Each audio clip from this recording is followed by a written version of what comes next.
So James just asked, I want to ask what today is, or what class today is like. So I'm a little early, but I'll repeat it because I'm sure some people are going to be late coming back from their washroom break, their whatever. Grabbing food. Always forget the food.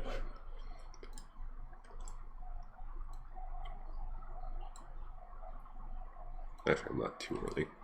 So on tap for today is I have a couple documents I don't know why the stream has such a hard time dealing with Macs. Probably because I'm letting it calculate ambient occlusion. But done. Class for today is I have a couple documents in the FOL week 5 folder that I'm going to go over with you in stream. I'm not going to go full blown on it. It's more there for you to read at your leisure. So clarification of terms, clarification or elaboration on operations, blah, blah, blah, blah, blah, blah. But there are some points in there that I want to give a more vocal description of. That if the metering between two classes is right, and again, you guys are typically a little quieter than the other section, which again, not complaining, just stating that your classes typically run a little shorter because to your questions, or which could be a good thing. If you guys got the information, got the process, you understand it, no questions needed. But at the same time, feel free to ask like not necessarily odd questions, but feel free to, hypothetical situations, even if it doesn't directly relate back. So for example, in one of the classes last week before, someone had gone to a model site and pulled out a pistol from Cyberpunk 2077, and they were asking why the mesh looked the way it did. It could have been this class, I'm not sure. But so, looking at or assessing a AAA asset, it's good practice for you guys, absolutely. But it's not something that you absolutely have to know. It's something to look forward to. And when I render, it's gonna lag out the stream again, so stand by. Don't care.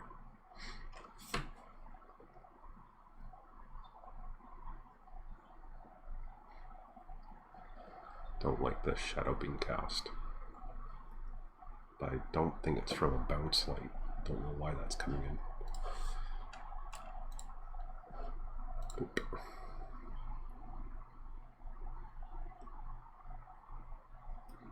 I guess it is coming from one of the bounce lights. So their distances are wrong. 4.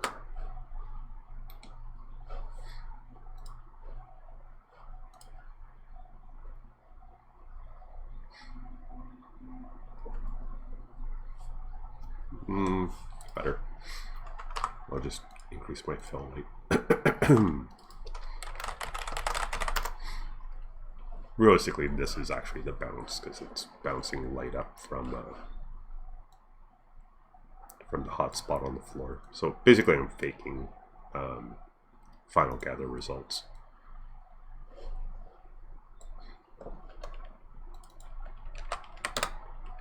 Final gather with like a 1/10 of the system requirements or system resources needed.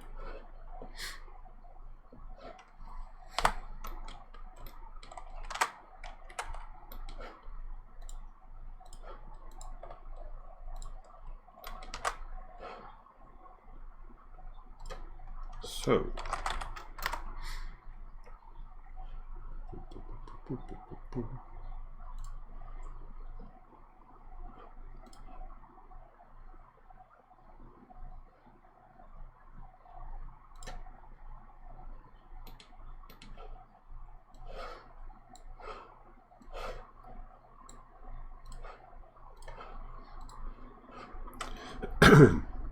so there's two documents in week 5. There's week 5 modeling class notes, which is sort of just gonna, it's more of a technical, not technical document. It's regarding technical aspects of modeling, a lot of which you guys don't need to worry about just yet. We've actually talked about a couple of them already, but I just want to sort of get this seed in your heads earlier rather than later. Plus there's some interesting videos that I linked to, or a interesting video that I linked to in here. The week 5 pre-midterm is basically a summation of everything that we've done, as well as going into some further written explanations of the tools, processes, etc. And then I end off with talking about mesh subdivision errors, which will create some issues when you guys go into sub D week after next.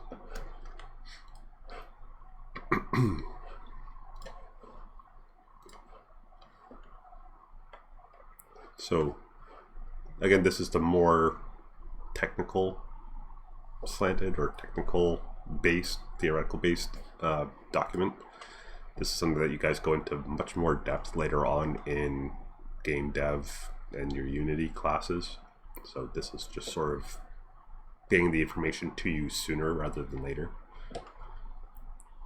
So basically just talking about poly counts, and then I actually have a link to one of the GDCs done by one of the lead art. I believe he was the lead artist on Ori and the Blind Forest, which I'll get to. Just generally speaking about the use of polygons or polygon budgets when it comes to objects inside of a game, or what will affect your polygon use in game. The first and most obvious is optimization and experience. So you guys are still, for the most part, generally speaking, new to 3D. As you guys get more and more comfortable with the process, you'll be able to get much more definition, much more structure out of much less geometry. Certain structures that you would typically model in, once you guys get into texturing 2 rather, and to a certain extent now in texturing 1 as well, you are going to convert some of that detail, or some of that what would otherwise be mesh detail or mesh structures, into your textures with normal maps, world, tangent, normal, displacement, all that stuff. So part of it's going to be based on your experience, and part of it's just going to be optimization. So do I really need this geometry? Is it doing anything for the model aside from blowing up my poly count, causing me to unwrap more, causing me to wait more when I'm skinning? If it's not needed, remove it. Population on screen is something that we've already talked about. So shmup games, which unfortunately don't have a very strong 3D presence anymore. I really wish there were more 3D shmup games. So shmup, shoom up, like not specifically, but Galaga, for example. Be nice to have a 3D version of that with all the bells and whistles. There are games like what's it called, Beat Hazard, that's 3D based. I'd like to see something a little bit more fleshed out, but still a good game. Plus I like any kind of game that ties music in. So if it's an enemy that just gets thrown away, a henchman, a mob enemy, so the idea isn't to have the player tested by a one-on-one competition or one-on-one challenge, but the idea is to have one player face 50 enemies. If those 50 enemies are all carelessly modeled, lots of hidden faces, lots of excess subdivisions on them, weightless edge loops, that sort of thing, obviously you're going to have a much stronger or a much higher draw on your system resources than if they were cleaned up by removing their occluded faces, weightless edge loops removed, unwrapped and textured in a way that prevents as many or minimizes the number of draw calls to textures to minimize the number of draw calls for textures as much as possible. That's all going to optimize your gameplay. It means that you're going to optimize your frame rate, which it's a visual medium, so if your frame rate stinks, then it's going to be kind of hard to enjoy your game. distance to camera or scale to screen. So I've already made mention or drew comparison rather to games like Divinity Original Sin, the re-release of the XCOM series, where you have a fixed orthographic raised camera. Because the camera is at a fixed distance, it's never going to go closer. Yes, XCOM 2 does have a cinematic camera that, you know, comes in behind the character's shoulder when they take a critical shot or a critical miss, which actually brings up its own host of issues. But for the most part, the camera is locked at a certain distance, so you can look at the object, move your 3D Studio Max, your modeling software camera back to view it at roughly the same distance that the player would be, and then say, is this geometry actually contributing to the silhouette of the object? Is it making it harder to read, easier to read? And make your decisions based on what the distance is going to be between the player and the object. Similarly, if you're in a first-person perspective as opposed to a third-person perspective, obviously the character, or the player rather, is always going to be able to, or presumably always going to be able to approach the object and, you know, look at it. So at that point you start to say, okay, well, since the player's visual focus is typically this square, this field of view that doesn't really get tipped up or down all that much, you would be optimizing or concentrating all of your poly counts inside that field of vision. So you wouldn't be spending a whole truckload of geometry on the floor, and you wouldn't be spending a whole truckload of geometry on the ceiling, because yeah, the player's at some point going to look at it, you would hope, because if you make an enticing environment, you're hoping that the player says, you know, oh, what's this about? And they look at the entire room and then focus on that little narrow field of view. But most of your geometry is going to be centralized to where the player is going to be looking. So the larger something is to the player in a first-person perspective, I'll use something that I've already been working on with you guys. So these trees, or the tree rather, that I did in class. If this was a first-person game, so I'll switch over to my perspective camera. So I'm walking around and say this is my eye level. Actually, that would be my eye level. I would want these branches to have a little bit more geometry as a games artist, just so that their corners are smoothed out, they're not so blocky. You know, if I was to go so far as to paint continuous textures or have a continuous structure going from the tree trunk to the primary branch to the secondary branch, etc., this is where I would be focusing, not up there. Because yeah, the player's going to see it, but they're not going to be able to get close enough to criticize or critique how smooth the geometry is or how cohesive the textures are up there. You're still going to want to put in the effort to make it look as good as possible, but a lot of times you're going to have to be prioritizing what's the most important area and put the majority of your resources, including your time, into that area specifically. Deformation is something that you guys won't have to worry about at all until later on. Right now you guys are animating robot characters where you have a completely separated piece of mesh between palm, forearm, elbow, upper arm, shoulder, chest, or chest, sternum, shoulders, whatever. Obviously, when you guys start doing actual human characters, or organic characters, I should say, you can't get away with that. So how smoothly an object deforms, or in this case, my hand, is going to entirely depend, or heavily depend rather, on how that mesh is subdivided. So if I've got, 50 subdivisions going along my finger, yeah, it's going to be a really smooth model of a hand. But later on, when you guys get to weight painting and skinning, that means that now you have 50 edge loops. We'll assume that you're going with an 8-side minimum. That's what, 400 vertices that you have to wrangle and juggle in order to weight paint. It's doable, and there's a lot of processes rather to make that easier. But it's still a question of, is having 50 edge loops along my finger actually going to be advantageous in any way?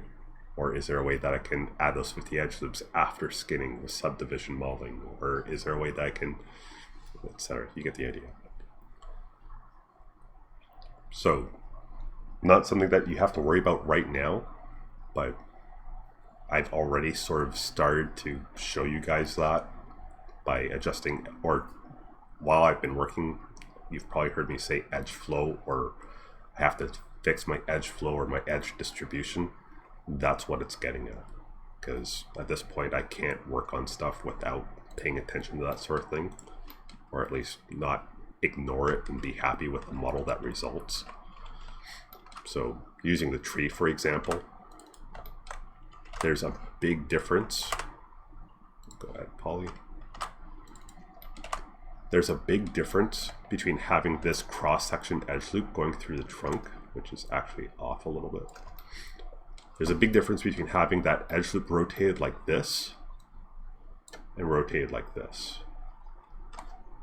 Now, those are two extreme cases, obviously, but basically what I'm getting at, and again, this isn't something that you guys have to worry about right now, but it will be one of the chief concerns once you guys start doing characters and costume. And I think I've mentioned this in previous classes, but it doesn't hurt to repeat now that I have a model that I can do it on. Organic forms, so bodies, fingers, limbs, creatures, cat sleeping behind me. They all have a central axis of movement, or a central line of movement. So you guys have been doing gesture drawings, I imagine.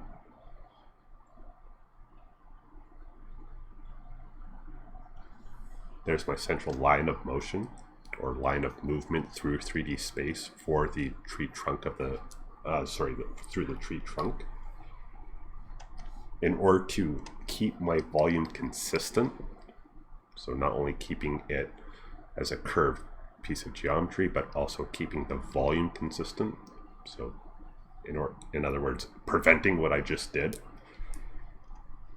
Those subdivisions, or those cross sections, should be hitting that line of motion at or close to 90 degrees. At or close. As soon as it starts rotating away from that 90-degree intersection, you get loss of form, you get compression, you get artifacts. It's a bad time. So, like, even this one, just looking at it, I can tell that it's under-rotated. So, give it a little bit of an oomph. Before, after. More consistent. If I were to have that tree rigged so that it could, bend with the breeze or with a windstorm, that would be even more important. So, as an example of good, or a mesh that's been set up for deformation, Ori from Ori and the Blind Forest. This is the original game, not the more recent Tale of the Wisp, I believe is the title. But you can actually see all of the geometry on Ori, and this is being done with subdivision modeling. It's not like they placed all of these edges. I'm sure they placed many of them. But what we'll do week after next, is setting something up so that even though you're only ever working with, I'll say 40 edges, 40 vertices, with the sub-D model set up, you'll be able to have a model that has 40 working vertices. So 40 vertices for you to juggle, weight paint, modify, unwrap, but then it displays as 160. So looks smoother, smooth surfaces look smoother, sharp surfaces have a more realistic curvature to them, that sort of thing. So even with small stuff, so there's little antenna sort of things.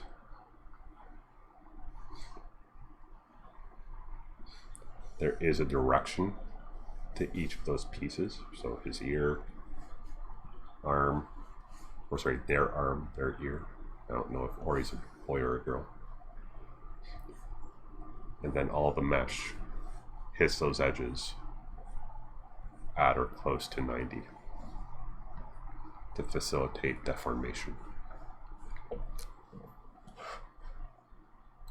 So not something that you guys need to worry about for your assignments.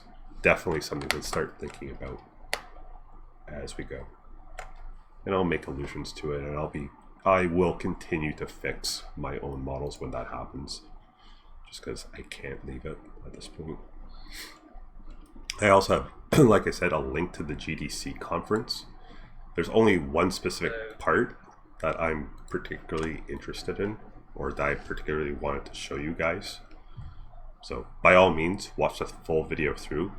They go through their design process, how they plan to get things integrated into Unity, some artistic considerations like using a 3D model for what is essentially a 2D based game, so side scroller, what they got or what they were allowed to do as a result, what they were no longer able to do as a result, so the give and take of their design choices. Talk about a bunch of actual Unity stuff. And there's just one specific series of slides. So I got to this section of slides in half the time. So one thing that I really want to draw your attention to is, because Ori and the Blind Forest, when they were designing it, or as they were designing it, they decided that it was going to be a locked side perspective, side scroller sort of puzzle game, puzzle / action game, platformer. They had certain scenes or certain shots that they wanted to set up, but because they were locked to that camera, they ended up having to cheat it a bit, or cheat their perspective, because they knew the player would never be able to rotate the camera around and see all the quote-unquote mistakes. He actually includes a couple of them. So I'm at minute 13:40 seconds. I forget this character's name, but it's Ori's sort of parental figure. They want to have this nice sort of solemn, are you okay sort of thing, or I'm concerned about you. But the way that the model was originally made didn't really allow them to do this shot and have it set up the way they wanted. So in this case, he actually added in a side shot. So if the player was actually able to rotate their camera to the side of the characters, you can see that Ori isn't actually positioned in line with the other character. The other character is somewhat floating in space on their back end, and the face mask, or that white field where they've got the animated texture for their face, it's actually had to be peeled away from the skull, or peeled away or tilted away from the head, so that you can see the character's entire face for emoting. They did this in a number of places, but these are the two examples that he included in his GDC, which, as an instructor, I love, because you get to see all the little, I've mentioned before, when it comes to texturing and modeling, sort of hiding your mistakes or hiding the shortcomings of your format. This would be one of them. From the front, character looks great, very menacing, got really strong silhouette, that downward arrow. From the side view, not so much. Neck's probably broken, back is probably broken. Not that appealing of a silhouette at all, but again, the player never sees it, and it's being done to facilitate this great front side view. So do watch it all the way through. They get into their individual character rigs.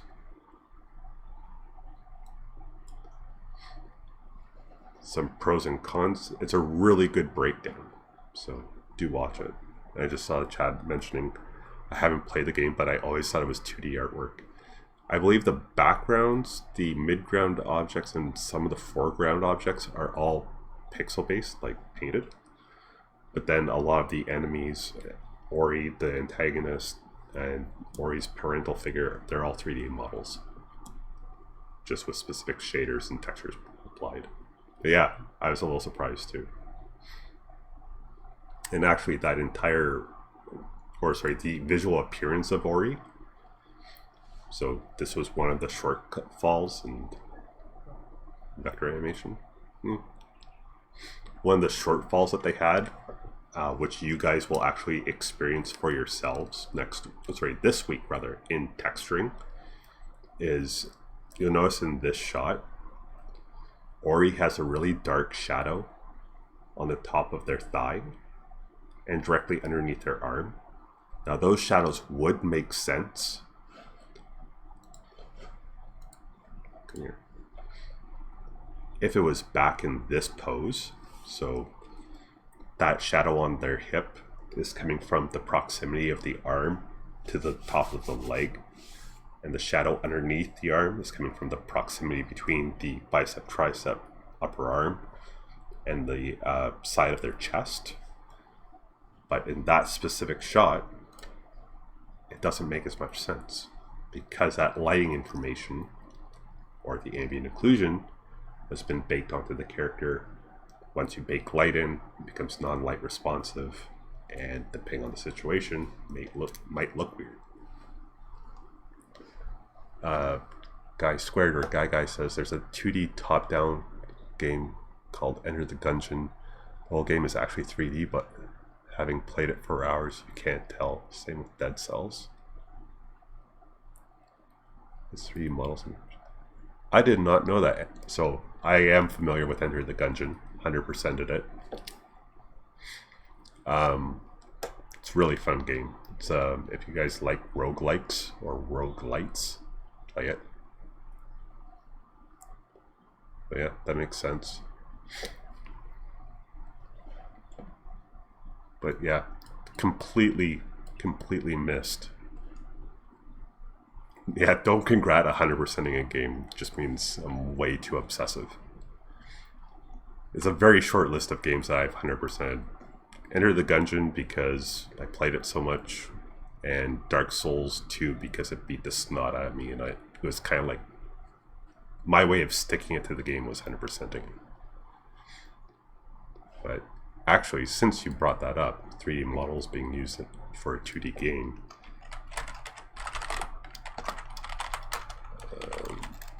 I always forget the proper title. 1 second. TV.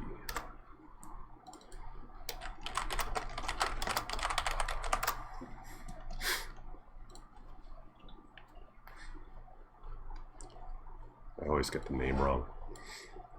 I keep thinking it's Forlorn when it's actually Foregone.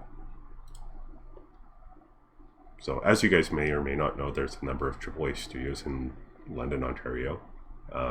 Big Blue Bubble being one of them, and that was actually, I believe, one of the first studios that we sort of started a more developed relationship with, because they're local. Obviously, being one of them. Same thing with Digital Extremes.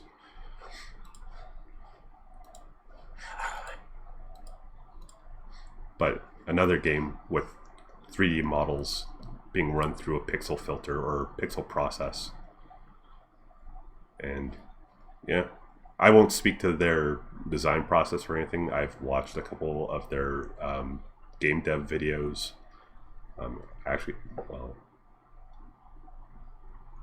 Okay. Some of the students from VGD, Video Game Design, actually work at BBB at this point. Actually, at least one of my former classmates, works at BBB on Foregone at this point, or worked on Foregone. And one of our instructors used to be the coordinator for ANC, so the post-grad animation program. He's actually one of the art directors, art directors for this game. So BBB and Big Blue Bubble, we should stop abbreviating their name, and Fanshawe have quite the reputation, or quite the relationship at this point.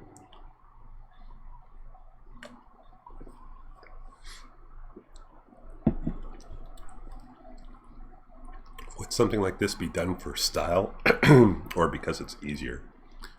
I don't know if I'd say, well, again, I won't speak to their design process. The nice thing about 2D art, which you guys have experienced at this point, is that if you want this specific shot and you want like the character to be grimacing and you want their arms to be flexed and maybe some subdermal veins popping through, you just draw it in and it's there. With a 3D model, there's a lot more work that goes behind it. Not to say that it's easier or harder, it's just the number of steps that you need to take in order to get up to that point are much larger, or that it's more involved. The plus side of having 3D versus 2D is there used to be a graphics designer meme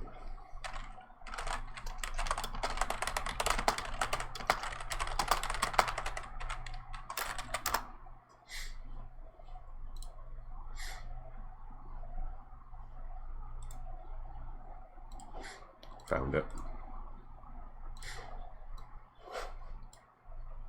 So I don't know about the veracity behind this being an actual request from a client. I can certainly understand it being one, but the rumor was that someone working as a part of a graphics team or a graphics design team for a company was asked to do an elephant or have an elephant in some of their promotional material. And then they were asked via email, can you turn it around in Photoshop so we can see more of the front? Obviously not possible, especially, like, I know we're talking in this case photo manipulation, not drawing, but you get the idea.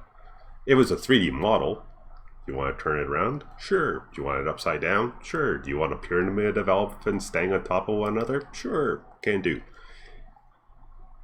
But the amount of time that would be spent previous to that, getting all the resources together, getting the texture right, the model right, the lighting right, all that stuff would obviously be much longer. So the development process itself would be far, far longer and therefore more expensive. So as far as how they made their stylistic choice to go pixelated as opposed to showing the 3D models, don't know. You'd have to ask them when you guys get to third year and you start having talks with the different studios. Because, for example, right now, the third years every week have hour and a half, 2 hours with different parts of different studios. So this week it was the HR department or the hiring department at Ubisoft. The week beforehand was the level design or someone from the level design department at Ubi. Before that, it was the level art, I believe it was the level art from Ubisoft. So something to look forward to in third year.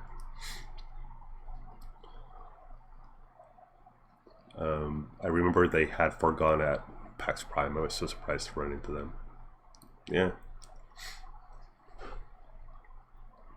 No, they've done well. They've done very well.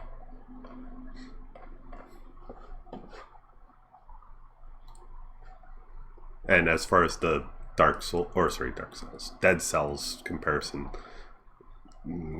yeah, they've heard that a lot. It's like, when they initially released the teaser trailer, it was like half the comments was Dead Cells. It's like, okay, but, style. So, a little bit of theory for you guys. Do with that as you will. For actual, more directly applicable stuff, or something that will have a more appreciable impact on you right now, that week 5 midterm review and midterm is basically a write-up of everything that we've done to date. It's not a full breadth write-up, but a lot of times it helps to have things in text with a few more pictures than normal. I go through talking about setting up reference image, first time station setup, references, converting between pixel values to real world units of measurement or a consistent unit of measurement. Start talking about technique. So I think it was someone from this class rather, who said that initially when they started, they were they found that they were zeroing in on one specific piece too much, and then they would get lost in terms of like keeping track of their time that they had available or their proportions. And then they said that the the modeling process that they worked out for themselves was to just get everything in to some level of accuracy right off the bat, and then go back and start adjusting things.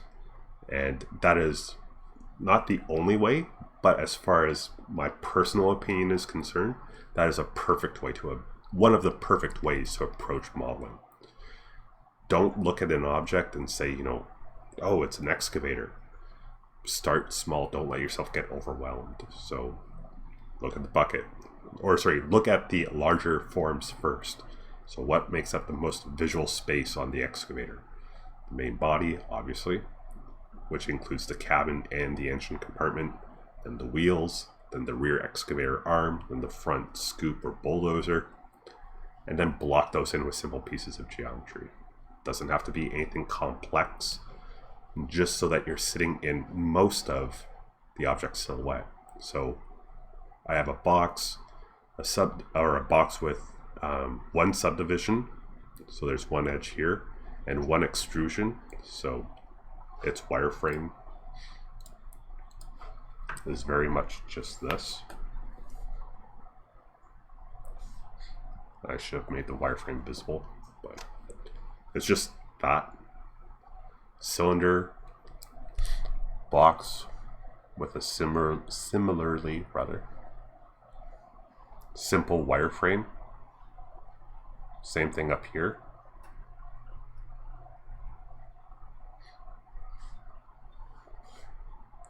Another box, and you've already covered better than 80% of the silhouette.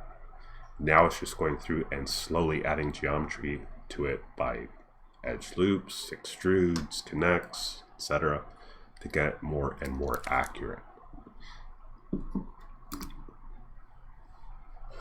So going back to that old example that I used, where if you're modeling or asked to model a guitar and you spend 3 hours on the tuning pegs, and then you've only got 2 hours left, and you've got to do the fretboard, the pickups, the strings, the neck, the body. Everything is going to look worse by comparison to those tuning pegs. Whereas if you had just blocked all the pieces in and then slowly in iterations added detail or added more geometry and form, it's a lot easier to control. The end result looks much more consistent, and it's a lot easier to work with. It's less likely that you'll be burnt out, because you can get one specific part to 70% and then stop. Go to another piece, get it up to 70%, stop. Next piece, 70%. And then once you're done that, you may not be done the model, but you've done enough that it's going to be 70% as far as your grade is concerned. So, something to think about.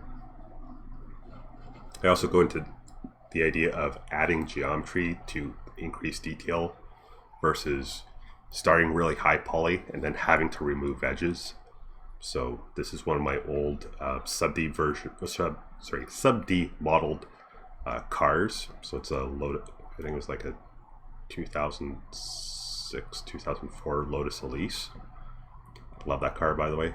$64,000 was its previous value. I'd love to own one, but it's never going to happen. Adding edge loops is easy, quote unquote. Taking away edge loops has a cascade effect. So adding in an edge loop, you can make an area smoother. You can, change the direction of the mesh, change your silhouette a bit. Once you've gotten to the point where your geometry is too dense and you have to start taking mesh away, with simple stuff it's not too big of a deal. But sooner or later, if you have to optimize your mesh once it's quote-unquote done, you're going to end up removing an edge loop that creates an n-gon, which will result in shading and baking and texturing issues. You'll remove an edge loop that later on switches from just becoming being a iterative or making the object smoother or more organic. That edge loop may end up becoming something structural. So on this side across the hood, that red edge loop is just iterative. It's just making the hood smoother. Doesn't change its silhouette in any major capacity. It's just making it, a little rounder. But that same edge loop ends up running over the front 3/4 panel. As soon as it's removed, suddenly you've gone from a smooth edge or a rounded edge to flat. That sucks, because now you'd have to go back, readjust, or add in an edge loop, put a terminator in here. Don't worry about what a terminator is just yet. And yeah, again, just underlining, a lot easier to add mesh in than it is to take it away. I then break down the basic process of box modeling versus extrusion modeling. Which one you use is completely up to you, obviously. Going through some of the different tools and how to use them in different ways. So obviously bridging, softening corners with the chamfer, adding indentations or holes with inset and bridge, using the constraints and make planar, either separately or together. And then I have a step through of how to do each.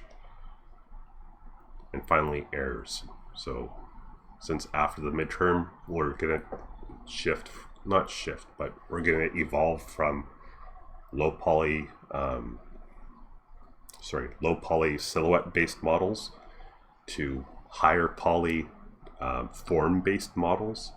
So we're going to be looking at inner details, inner structure, and we're going to be working with the Mesh Smooth modifier or Turbo Smooth. I prefer Mesh Smooth because there's more options. You guys will be able to use Turbo if you want. It's all Catmull Clark. Once we get into Sub D, how your mesh is formed will have a direct impact on how well it renders, how well it bakes, which is something you guys do in Texture 2 next term, and how well it displays. How well it deforms, rather. So I've just got a couple different pieces here. The low poly with its mesh wireframe drawn in, and then the high poly where it has mesh smooth applied. So you can see areas where having poles over a bent or curved area will start to create pinches as a result of non-planars on the quads, as well as a difference in density of edges. And on the other side, you've got an area that's been overly subdivided, so a bunch of edges going to a pole on the side, which is creating ruffles on the mesh smooth. Very good for doing wrinkles, not so much when you're trying to get a smooth curvature. And then you've got that little nub happening over here as a result of the n-gon. So now we're going to start moving towards your, not just does a silhouette fit, but does your mesh accurately support the object that you're modeling.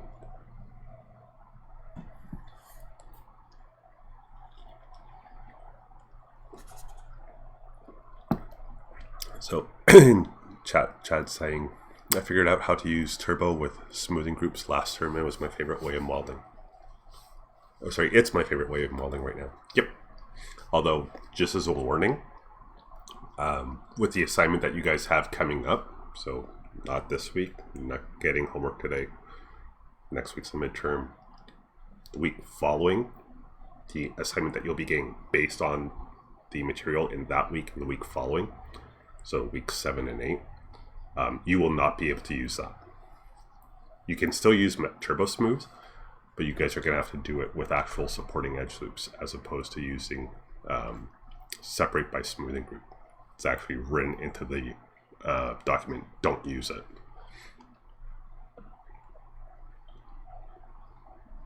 Don't worry, it's not much harder. It's just quite a ways away from Add Mesh Smooth or Turbo Smooth. Separate by smoothing groups, done. There's a little more to it. So as far as practice for you guys for the upcoming midterm, I've got a couple exercises to recommend to you. I'll tell you guys the same little side story that I told section 1 yesterday. Back after I graduated the first time from college, so I was in Toronto at the time. If you've ever been to Toronto, getting around the city without a car sucks. Getting around the city with a car sucks only slightly less. It's a metropolitan area. What can you do, right? So I went online for a lot of my sort of supplemental stuff, keeping my skills up and whatnot. One thing that I found really helped me was the channel that I went to is now defunct. There was a DeviantArt group called 3Dasaurus, and every week they would have a speed mauling contest. And it wasn't so much, well, I'll just explain it. So in this chat, essentially chat room, you would have a list of suggestions, so either submitted by the people participating or by the judges. So it could be, street object, carousel, basically like scenes from a hat from Whose Line Is It Anyway, if you guys have watched that at all. But, whatever, garden object or miscreant or something like that. And that topic or that theme was released, and then everyone who had signed up for the competition had 2 hours to model, unwrap, texture, light, and render something based off of that topic. So, for example, at one point, what was it? The garden, I think, was the topic. So I ended up doing a photo composite of there was a house in the background, which I did a little bit of matte painting over, and then I photocomped or photobashed rather, like some flower beds and all this stuff together.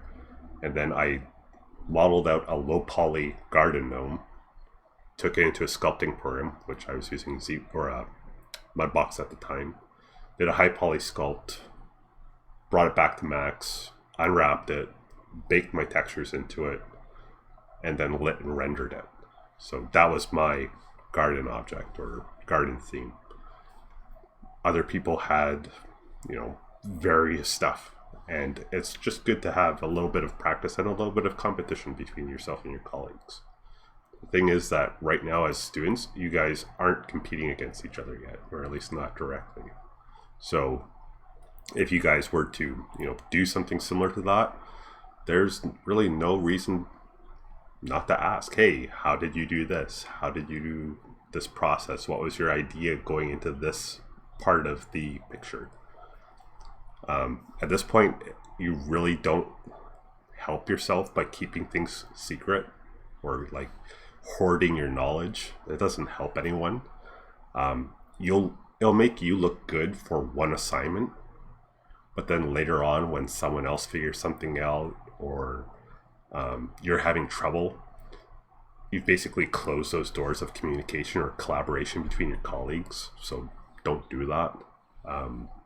You do get further ahead by sharing the information as you get it. So that'd be my little soapbox to you guys. Don't hoard knowledge or don't hoard resources. You're all in the same boat, rowing hopefully in the same direction at this point. So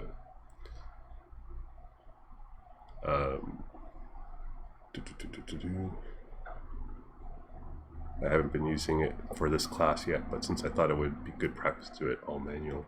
Yep.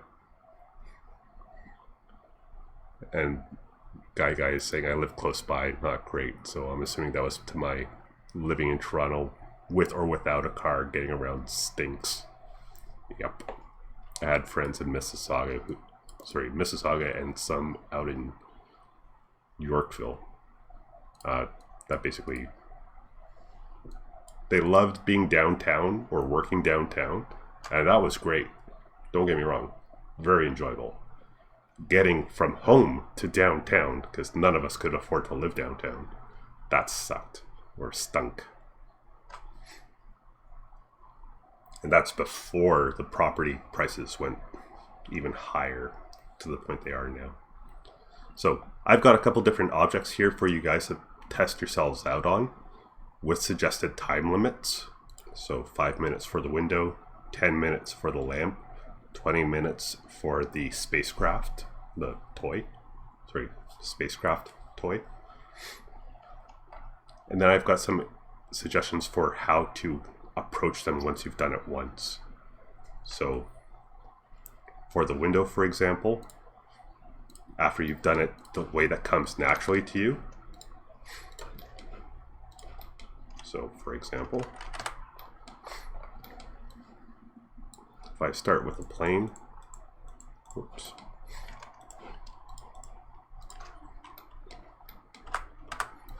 And I'm like, okay, it's got a curved top. I need more geometry on here, so I'm going to do a connect. I'm going to pull these pieces up. It's going to give me that sort of steeple appearance at the top of the window. And I see chat messages popping up. Just give me 1 second to get this out of my system. Okay, now I need the bars. So I'm going to do a cut here. Connect, make it planar. Connect, planar, planar. And now I need, some on the sides. So, oops, connect. I don't want to change my silhouette, so I'm going to turn on my lock constraints, or edge constraints. So push these guys around. I need the top frame.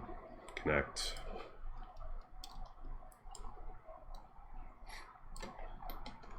So there's my window frame. Oh, I need some more connects here. Connect.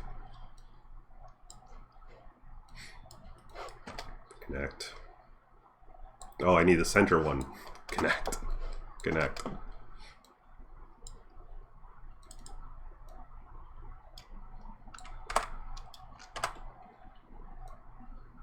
Sorry, I won't be that precise when I'm looking at your stuff, but I'm going to be that precise when I'm speed modeling. And I'll go, okay, I can get rid of all this stuff. And I'll grab all this stuff. Sorry, all the polygons. Hit it with a bevel. Yep. Contract the bevel. Alright, done. Window frame. So, that's one version.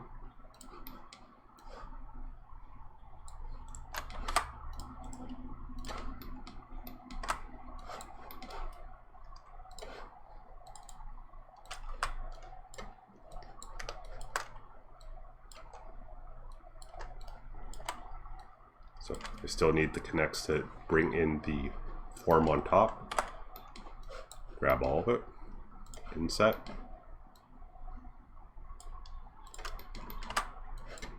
I need the extra edges for the window panes.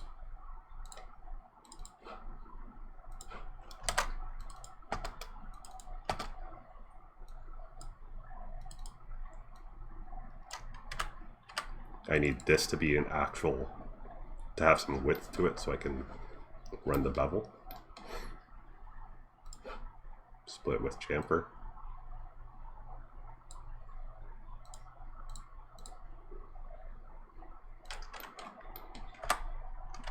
Split these guys with chamfer.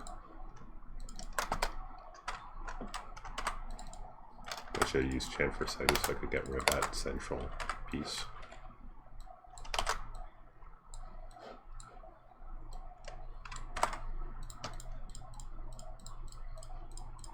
Don't need this stuff anymore. Bye-bye. Grab these guys. Bevel. Yep.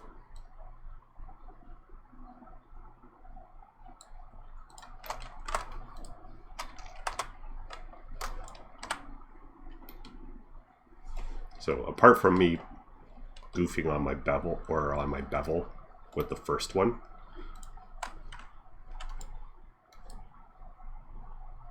pretty much the exact same mesh.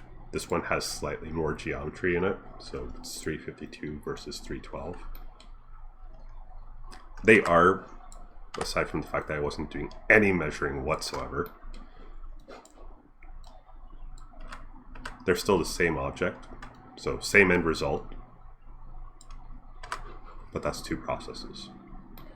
And if you go back and watch me do this the exact same thing for yesterday's class, I guarantee I did it slightly differently those times as well. 15 artists, 15 ways of doing it. As long as the end result is the same, all ways are valid.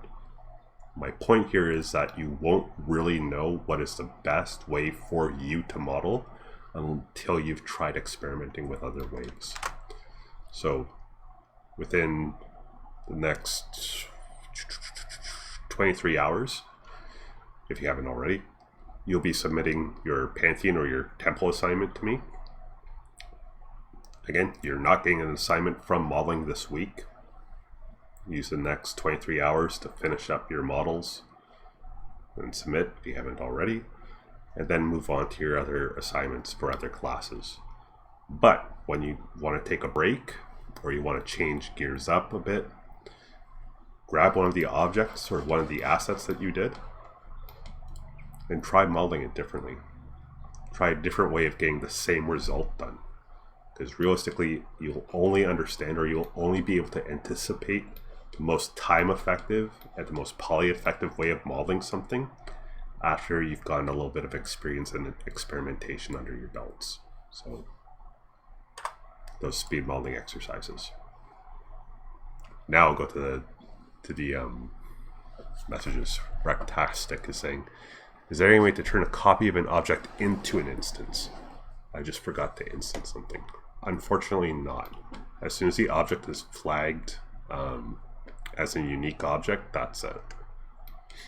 So that being said, there is a quick way of replacing them. So I'll which can I use? I'll use this. So there's my table. I'll go edit poly, collapse all. Collapsing will take off my instance. As soon as I notice it, if you've named things correctly, or named them consistently at least, so these guys are still instances of one another, I'm doing it in the reverse order. So as soon as you've noticed it, you can either go into your Scene Explorer and grab them by name. So up in the upper left there is a text field, so I can go cloth, grab these guys, and what was the other one? Alter, I think.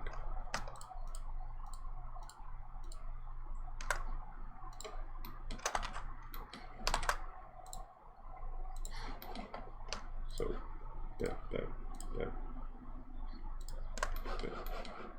Yep. So this is now the unique, and I'm going to re-instance everything over.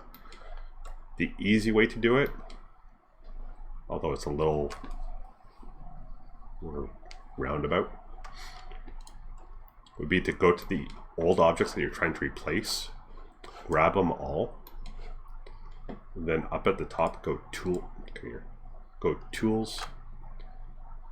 I actually don't use it that often. I'm not 100% that it's in tools. I know it's in here somewhere.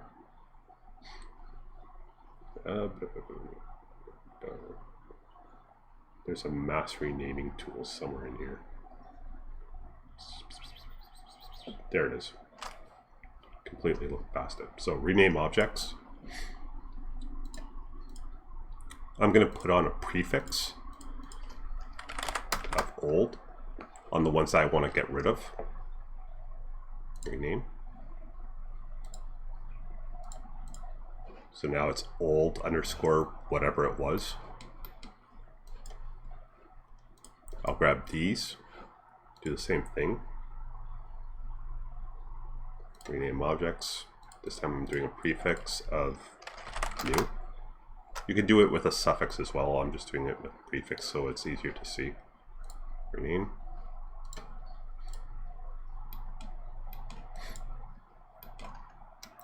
Then duplicate out as an instance.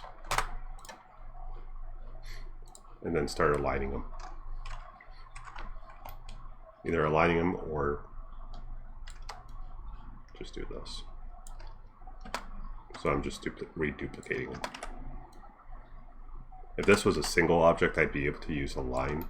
And since I don't want to group these things together, I'm not using a group, but that's completely doable as well. Now I open select from scene, so if I hit H, this is why I don't use Scene Explorer. I usually have everything from the H key. So now I've got all of my new alters, all my new cloth. I'll grab all of my old stuff.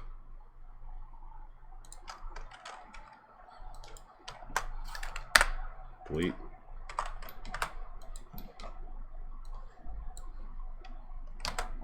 And everything's instanced.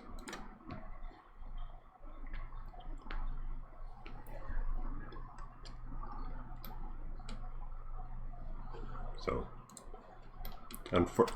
inside of Unity, and I imagine inside of Max as well, there are object replacement scripts. But again, I'm working just with vanilla Max. Toronto in a nutshell, never-ending traffic. Yeah, and a hell of a lot of one-way streets. I haven't driven in Toronto much. Like, I didn't have a car when I was working there. But the number of one-way streets is really something that takes some getting used to. The QEW is fun though.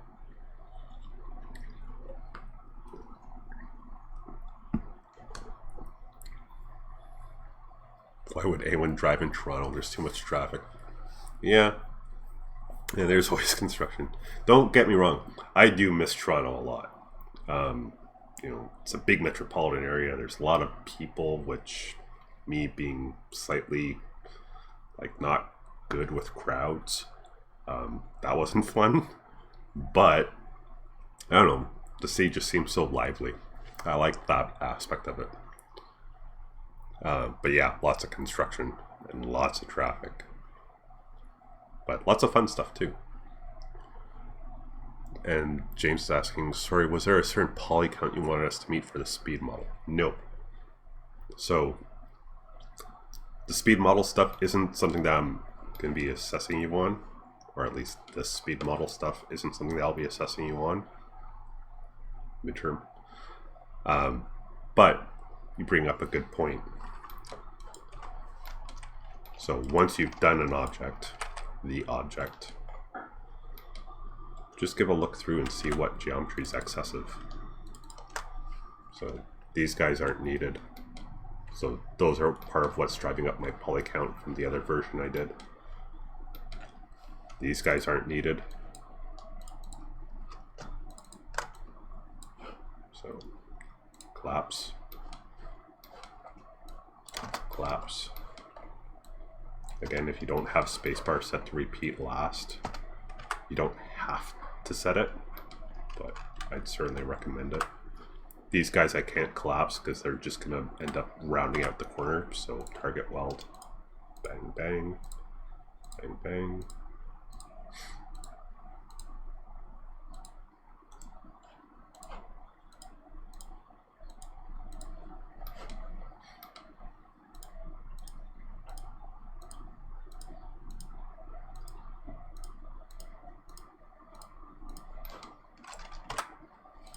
Not needed. Oops, not needed. Make sure when you're removing edges that you're holding rather control before you hit backspace, or control before you hit before you hit remove, so that you're removing the vertices and the edge.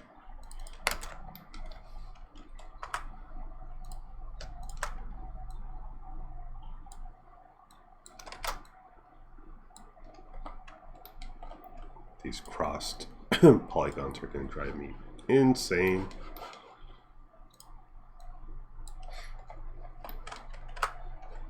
So now it's 272 versus 312.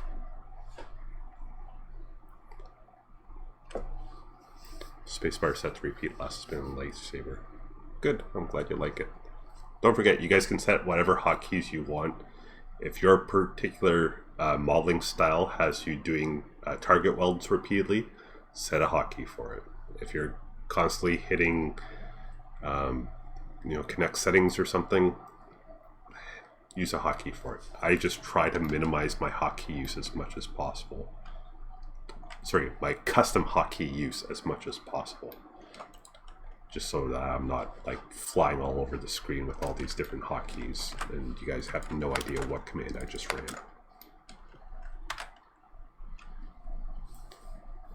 For our instance assets, was a try limit a suggestion or an actual don't go over? Because 2 of mine are a bit over, but I also have more than 6. You have more than 6 like standalone silhouette based assets, and you have at least 6 that are underneath the 1600. If you break the limit by like 20-30 tries, like you did break it, but it's more of like a don't do it sort of thing rather than a you blew the budget deduction. But if you've got 6 assets that by themselves are, oh, then you're fine. But I'll just finish that train of thought. If you have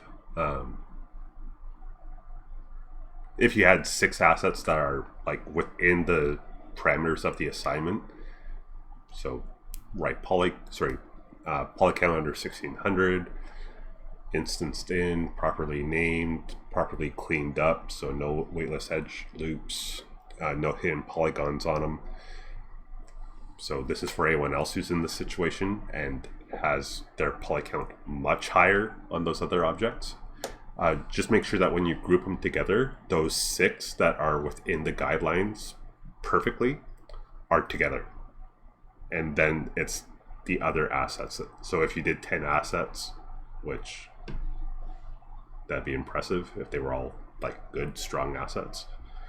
But if you had 10, and of those 10, 6 of them were within the guidelines, just move them in the lineup so that they're all together. Because then I'll say, okay, you did 6 assets all within the guidelines. Then you showed some more modeling skill on those additional 4. If they're all good, if those 6 are good, like if you didn't sacrifice geometry for the sake of having something interesting, then you're fine. Speaks well to your skill or your developing skills at this point. But yeah, so I know I answered your question or clarified for you earlier, Raktastic, but I just wanted to do that full explanation in case anyone else was in the same situation.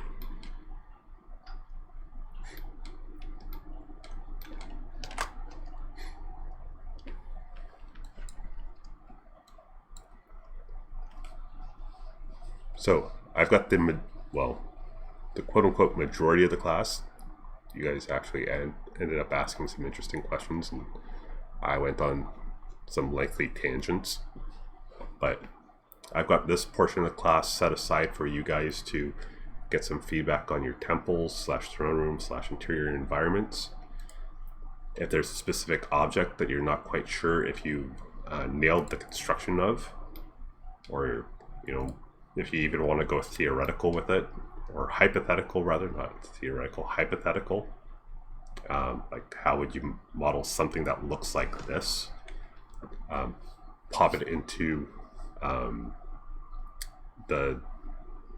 mention it, either tag it inside the Twitch chat or mention something in Discord voice chat and then link inside of model show off / feedback or model help. Mixar, can you remind me again how to do the walkthrough through the temple? As long as you're inside of a perspective camera, so P, And hats off to, I forget who pointed this out. I don't think it was Nick. Someone from last section.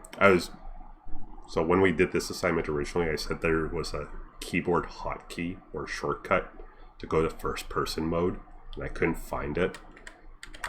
It's the cursor keys, up, down, left, right, surprisingly enough. And my hand never goes to the right hand side of my keyboard, except when I'm typing. So it would have been a while before I figured it out.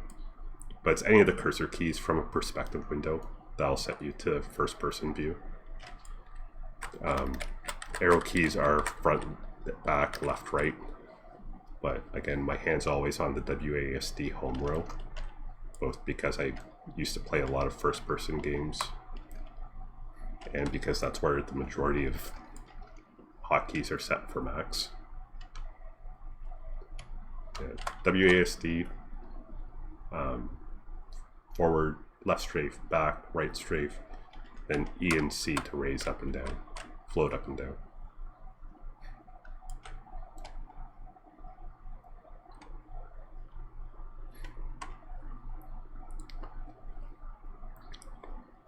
Is there a specific way you'd model rope in a low poly way? There's no good way to do something that is that amorphous. Like you're just going to be eating a high poly count no matter what you do. At that point, since you can't really chase a specific poly count, all you can do is choose or start with the best way to have the most control. So line/spline.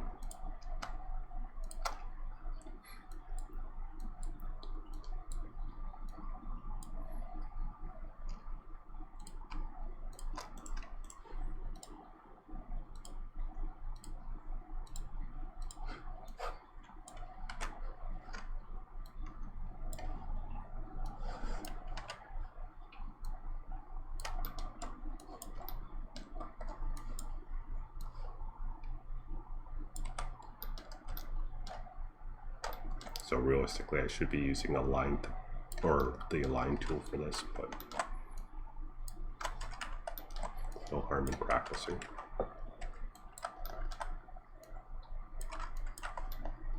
And this should have another edge loop on it. Sorry, vertex on it, control point.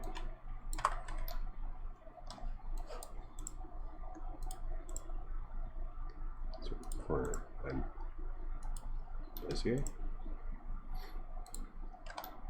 Ish.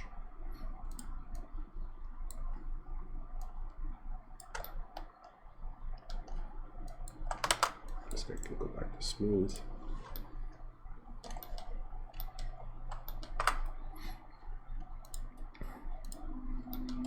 Typically, not that I'm not a fan.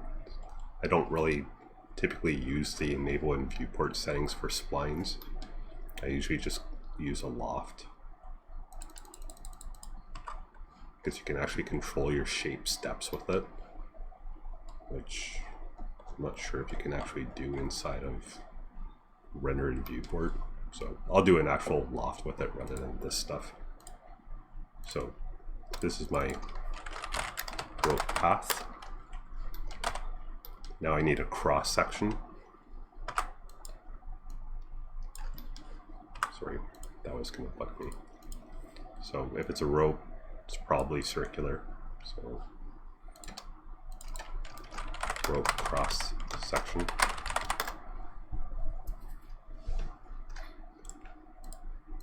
I always go from path to shape rather than the other way around, because I always put the path where I want it to be.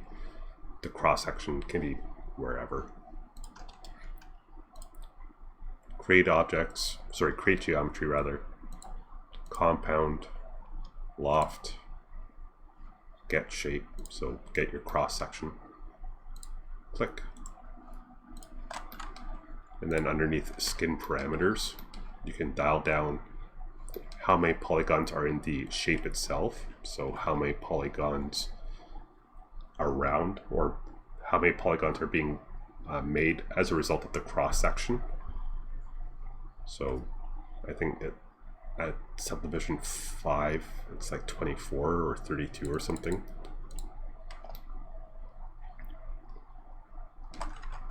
So 4 side is a little low.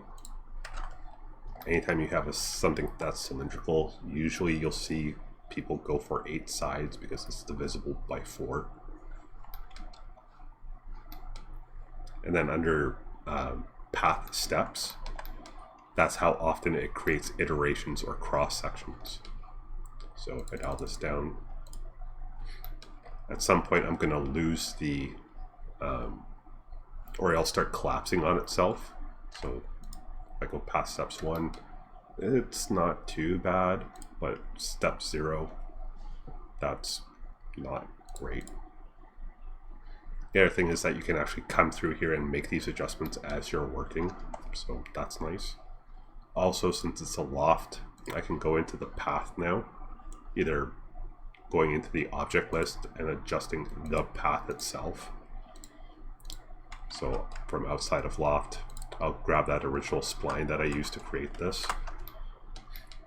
I can grab one of those CVs or control vertices and pull it out so that the rope isn't clipping into itself anymore.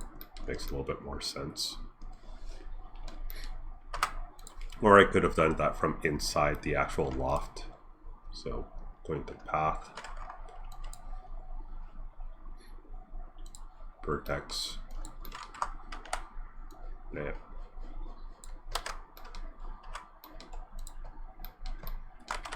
Since I set it as an instance at the start, if I decide that I want to make something a little different with that circle, it is still being instanced in, even though the text doesn't indicate it. So even though it's not bolded, lofting is a history-based, sorry, Maya term, history-based deformer. So I can go into that shape object, add a modifier, so edit spline, go refine, create some more edges on this thing, convert these to corners, come here, scale them in.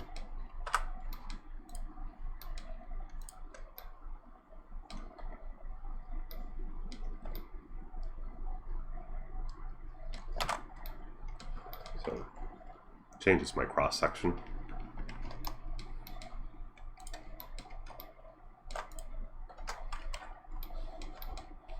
That'd be the quote-unquote easiest way to do rope.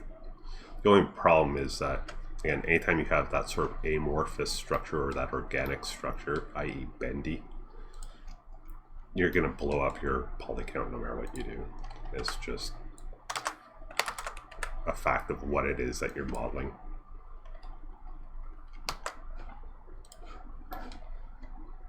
So even with a 8-sided with an 8-sided shape step, or shape rather, kind of minimizing my number of path steps, so the number of subdivisions along the object, it's still sitting at 400, which is a quarter of what you guys have available to you. There's nothing to stop you from collapsing stack or adding an edit poly on top. Again, be careful stacking multiple modifiers that are vertice based. So edit poly, UV unwrap, those are the two obvious ones.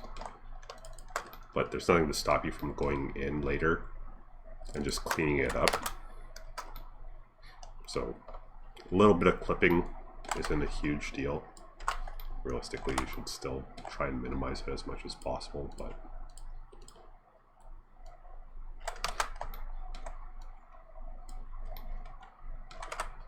go through, do some manual cleanup on it, because I had what, 396 before doing this. Lost 30, so it's just a fact of it's just a property of the mesh or the object. My first person cam is really slow. Sorry for not seeing that sooner. So while you have one of the movement keys held, so make sure that you're in first person mode first. With one of the movement keys held, it's the square brackets. So left square bracket will make you slower, right square bracket will make you faster. On full-size keyboard, it's up and left of the enter key.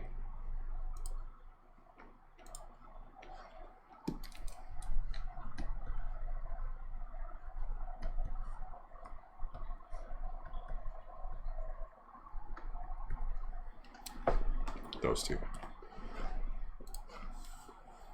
If I were doing a hanging lantern, could I make the rope and ceiling hook a different object from the lantern itself to stay within the poly parameters?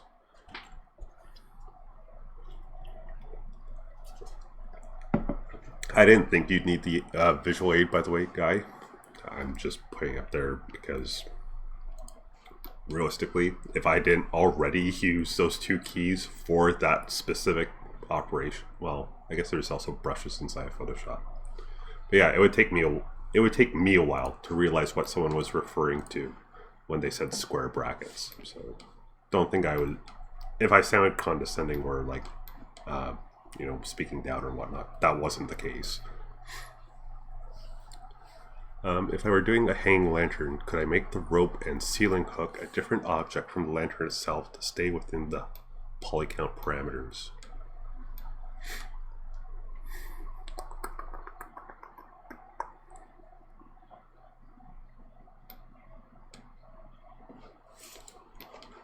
Sorry, I'm just thinking about how I want to... Oh, perfect. Good, good.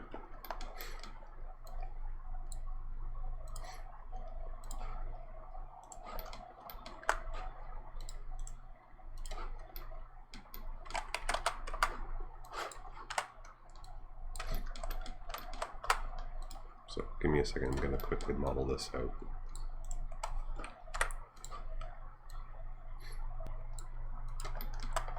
So just a small little aside, while I'm doing this. Whenever I'm talking about like speed modeling and whenever I'm talking about speed modeling, being able to model something, so like being able to model a car within 2 hours or something like that. I don't want you guys thinking, as long as I get my speed up, that's going to be my asset, or that's going to be one of the principal sort of factors behind a studio hiring me. That is definitely not the case. There is a big difference between someone saying, or two people being told or asked rather, model this plant rather. And one person saying, okay, I'll have it to you by the end of this week. And the other person saying, okay, I'll have it to you next week. There's a difference there, obviously. But if you say, yeah, I can have it to you by the end of the day, and then you hand in the model and it's got, errors in it, be it n-gon, self-intersection, non-planar surfaces, whatever. This is not going in a good direction. I didn't optimize it first. It's got errors, it's got weightless subdivision on it, or weightless edge loops on it. So yeah, it was done fast, but it was done sloppy, essentially. That's not going to do you any good. By all means, if you need the time, take the time, because your speed will only get better with practice. But with all this talk about speed modeling, it's getting you to the point where actually, if you go back into, I forget which section it was, or which Discord channel it was rather, or even what term it was actually. I believe it was someone in your term was asking, how do you do an extrusion, or whatever the question was, how do you do blank? And one of the third years replied with, I think it's this command or this operation or whatever. And then the third year came back with, or re-replied saying, to be honest, I could be wrong, I just don't think about it anymore, I just do it. That's where I want you guys to be. So that situation where it's not so much what did I do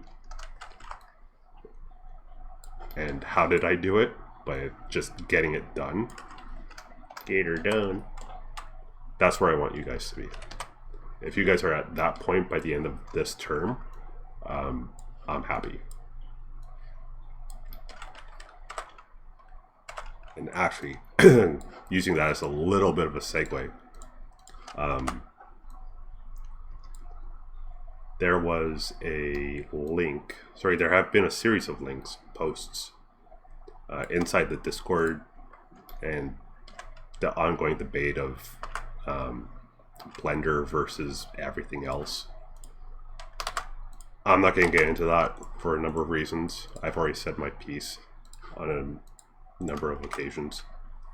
But I will just sort of, based off of what I was just saying about modeling, or quote-unquote speed modeling, something that the guys from Flip Normals, who are a very good YouTube channel for 3D art, they're saying, and I can link it later on, one of their artists was saying, I don't care about Blender, I don't care about Maya, I don't care about Max, I don't care about Substance Painter. Just learn the language, learn the process, and then you can use any program. Some programs will be better for certain things than others, like image authoring.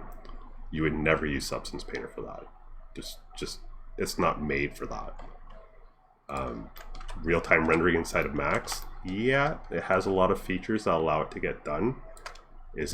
Are there features that are better than Marmoset, or is an entire program based purely on real-time renders? Hell no, not a chance. I love Max, don't get me wrong, but I love it for modeling and a little bit of animation and a little bit and unwrapping.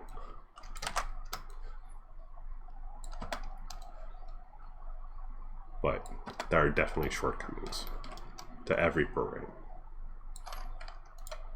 So learn the theory, learn the process, worry less so about the software. So back on track, now that I have a hanging lantern. Well, I actually did a hanging chandelier as opposed to a hanging lantern. So directly answering your question, Deshan, if this was the asset, or like this was the lantern, and obviously I haven't named a bunch of these, so bad on me. And I haven't adjusted the smoothing groups either, so there's faceting. But if this was the object, and then you had a separate asset for the chain, if the chain was descriptive in itself, or the hanging mechanism, whatever's hanging it from the ceiling, was descriptive on its own, then yes, it's two objects. Realistically, from the outlines of the assignment, you would never see this without its hanging mechanism or its hanging structure. So the chain that's coming straight off the top. Because really you can't have one without the other. So you can't have this one without how it's being hung from the ceiling.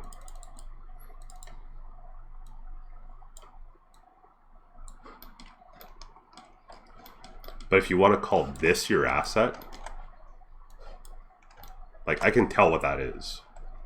I would, again, I speed modeled it, so it's a little iffy. But if we went silhouette only on this, you can tell what that is, hopefully. I don't think I did that bad of a job on it. So it's got a silhouette. Structurally, yeah, you could say that something's missing from it. But, yeah. Okay. But yeah, if the chain itself was not strong enough to exist in scene and be able to tell what it was, so there's my chain. Even if I had gone through and done an actual series of tubes, sorry, not tubes, chain links like geometry, it's still just a series of tubes or cylinders, curved cylinders, or whatever.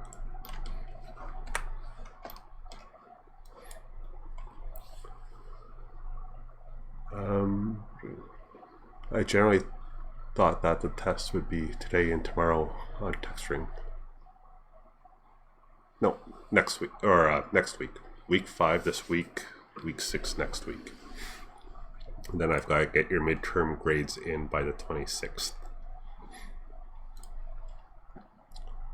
Although, nice little segue, just to remind you guys, I did mention last week that I would remind you in modeling, there is an in-class assignment, an in-class assignment for texturing tomorrow.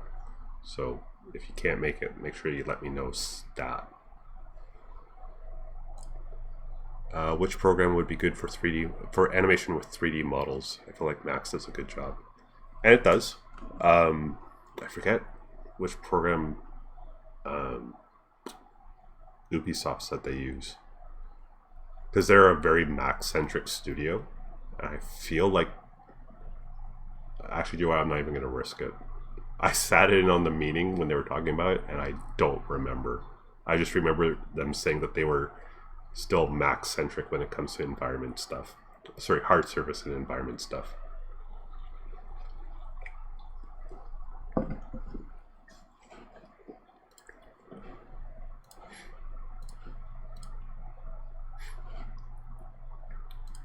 I like Max for animation. Granted, I haven't done much animation recently, because you need to have everything else done before you go get to the animation aspect. I could do like the 10-minute or the 11-second club if you guys are interested in animation. I'm pretty sure it's called the 11-second club.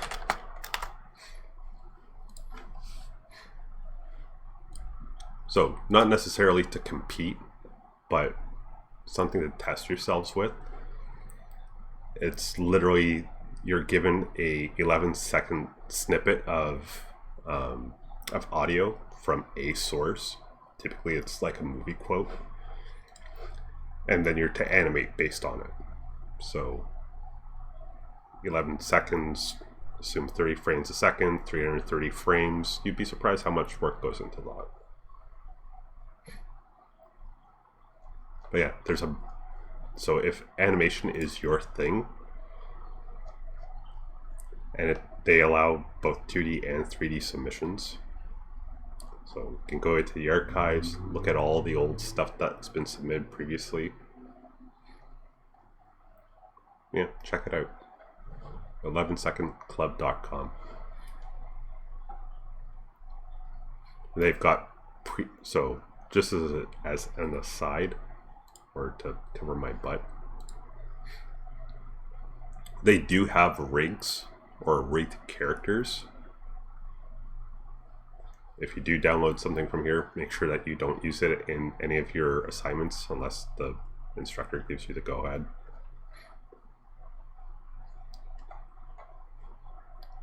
And I don't know why these are all coming up as Maya rigs. I was pretty sure that there's Maya and Max rigs in here.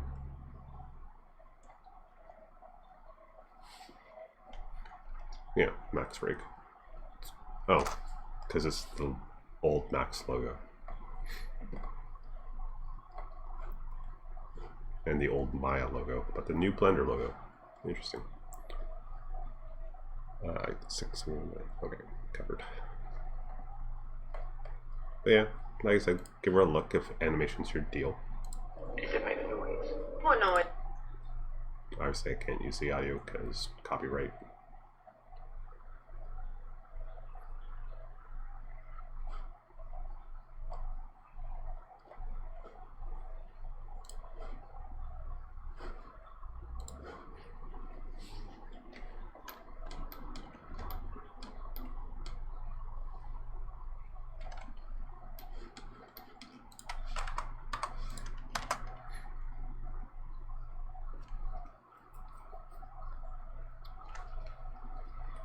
So, just to give another like side tangent or side answer to that, I have animated in Max before. When I was working in Toronto, Maya was my standard, so realistically, again, in terms of terminology and comfort, I am a Maya native. I'm always trying to translate what I see in Max into what I learned in Maya, which isn't something that I'd recommend because it gets pretty annoying pretty quickly. But yeah, it's a good software as well. Maya is a good software. I have very, very little experience in Blender. I mean, like, no experience in Blender. You'll notice that I do have it installed now, and I've been taking a poke at it. Yeah, adjusting to yet another UI is going to be time consuming, especially since all of my professional work right now is being done inside of Max. So I also don't have the impetus to make the transition to Blender. Although I do like Eevee. It's real-time render engine. That's nice.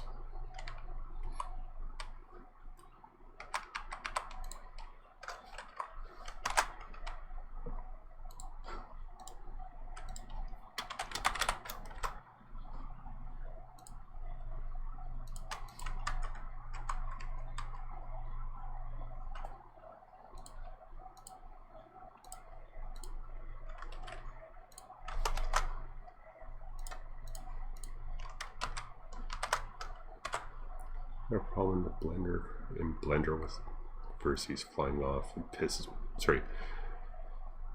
Try that again. I have a problem in the Blender with flying vertices. It pisses me off. Can't help you. Been trying to get into Blender since it's free, but the UI is really odd to learn. Well, I know I've already harped on this or made allusion to this, but oh, thanks, James. Holy crap, lots of people, but no one talking in chat. Are people talking in chat and I can't hear them?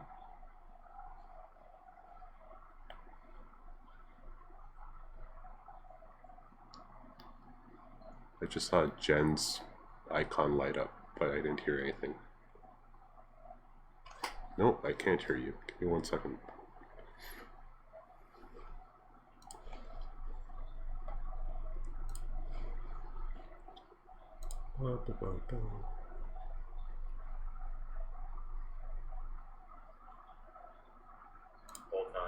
There we go. Give me 1 second. He probably has us deafened or something. Oh wait, no, you only would see that. But I couldn't talk because I still had Discord set to voicemail. My voicemail was turned off. Ah, yeah, I heard TF2. Yeah, I was like, oh.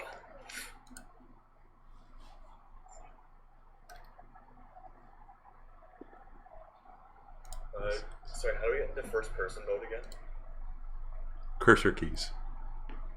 The up arrow, side arrow. Yep.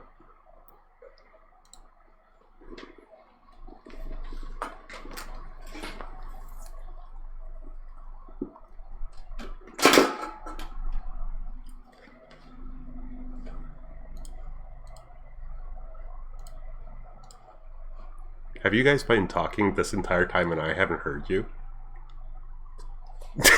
And no one in Twitch chat said anything? God damn it. Alright. Well, I can hear you now.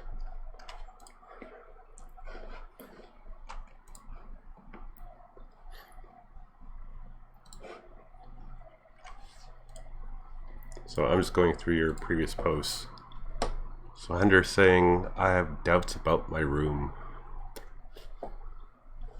Why do you have doubts? Looks like it's turning or coming along well.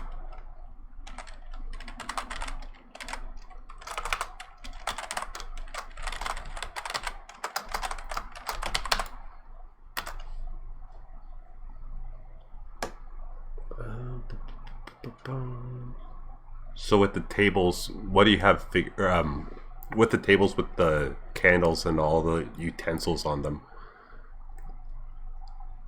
What are you considering assets there? Since I'm looking at the first shot that you sent rather than the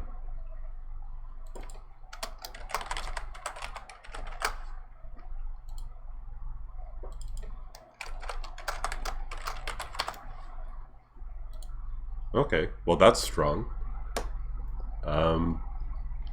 For the yep. For so the thing that you're moused over, fancy pot, whatever. The only thing I'd do to it, because realistically there are going to be pots in ancient Rome / Greece. The only thing I'd say to boost your silhouette is to put handles on it, like terracotta handles. Because there's really nothing more that you can do to a pot. Like, it either has handles or it doesn't, and other than that, nothing else changes.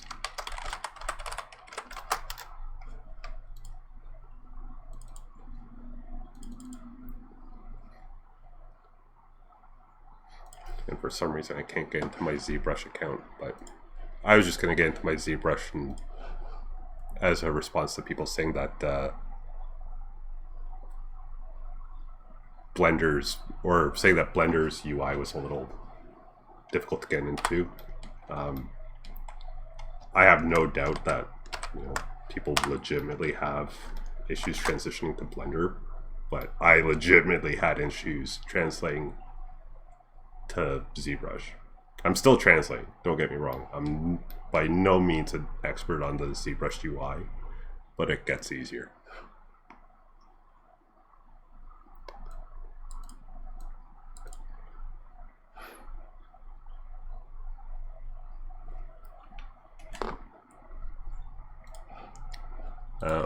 What's the sorry, still on Hunter's picture. What's the rounded or the chamfered box in the middle of the room next to the left and to the right of that fancy pot 05?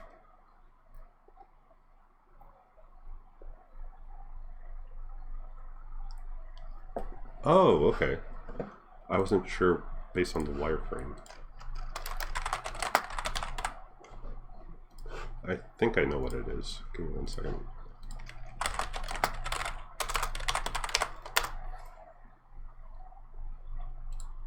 No, not shopping.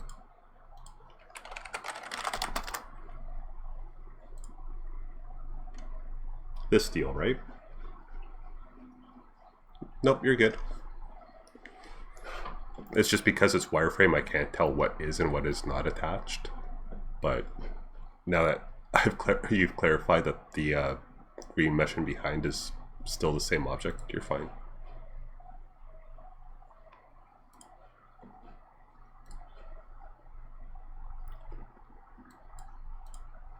Lasers take me to church just popped into my brain while looking at that.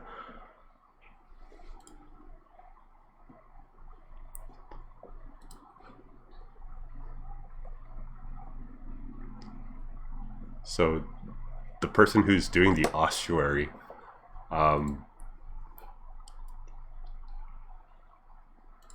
there's no way you're staying under 1600. Do you have anything else in there that can be broken off as the 6 assets? Like, don't get me wrong, the model's good. I'm not worried about the model quality. It's just the model constraints that I'm worried about.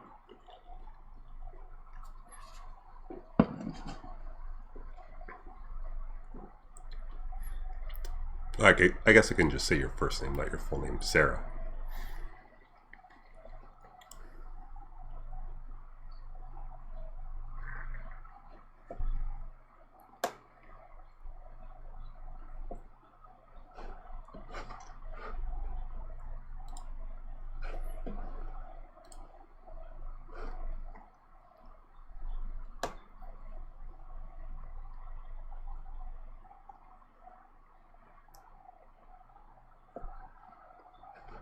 Okay.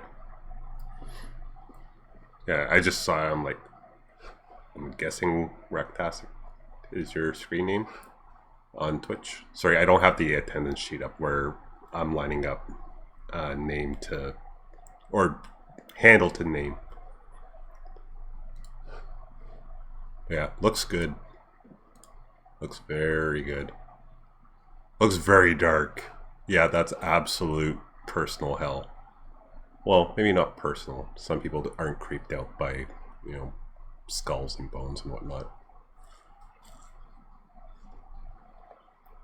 And now I'm seeing your other 3D or your scene render submission, Hunter. Yeah, it's good. Man, I wish. I really wish we were in the school.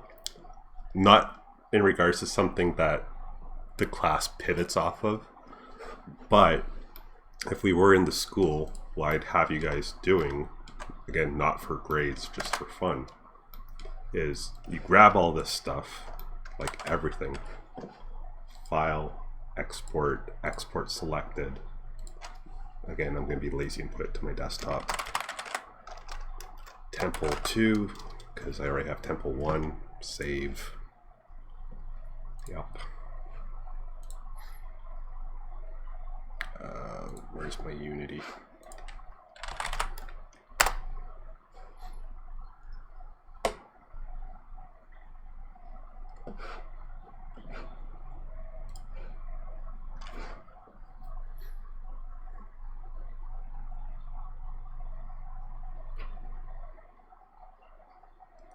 And unfortunately, I haven't updated my Unity VR, but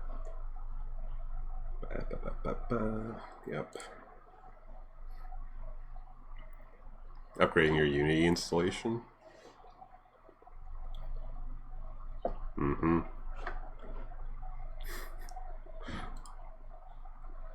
I just have a sweep rule in my on my inbox thing. It says Unity move to I'll get to this later folder.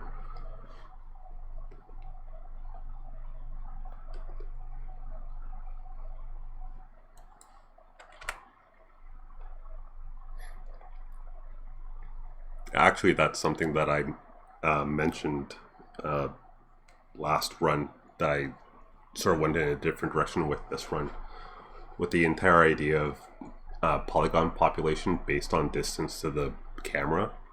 One of the other instructors is currently working on a VR game, and that entire issue of poly count is coming up, where if the object isn't, they're doing plants specifically, if the object isn't something that the player can pick up and walk around and sort of manipulate themselves, does it need to be 3D geometry, or can it just be 2D alpha cards? In a VR environment in particular, where like in a first person game like Cyberpunk 2077, if your FPS stinks, then you're just not going to have as much fun playing the game, sort of thing. Whereas with VR, if your FPS starts stuttering, you actually increase the chance of motion sickness. So yeah, they're looking at a lot of different ways of optimizing their polygon count and workflow and everything.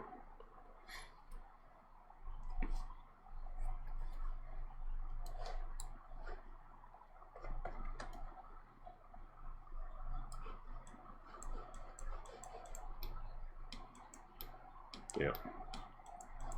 Although this assignment and the assignment that you guys are, your final assignment, are both set up for first person. So you could very well, like what I've done just now, is dump the FBX into Unity. And I don't think I even have the package anymore. It's literally drag and drop.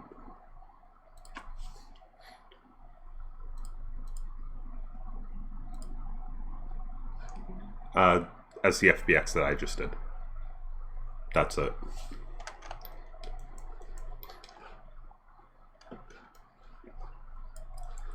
Those do typically translate over.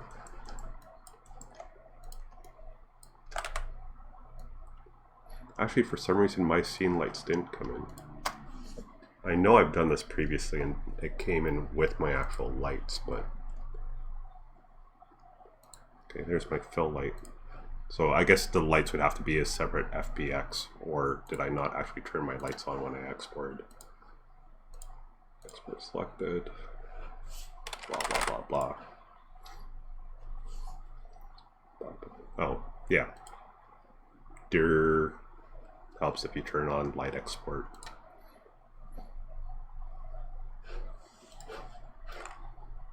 So Tempo 2 gone, yeah, delete. That's one thing that I'm not super keen about when it comes to Unity is it's actually working within a directory rather than building references to a directory.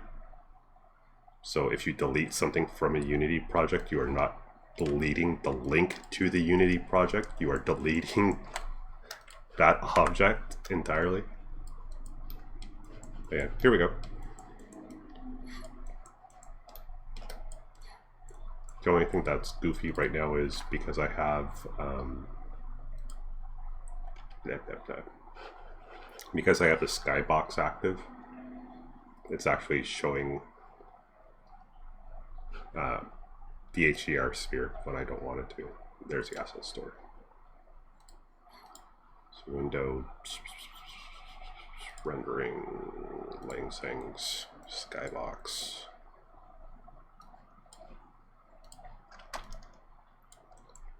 Yep. Steam. I'm pretty sure I haven't even updated my my drivers for my headset, so this probably won't work either. But Steam VR plugin.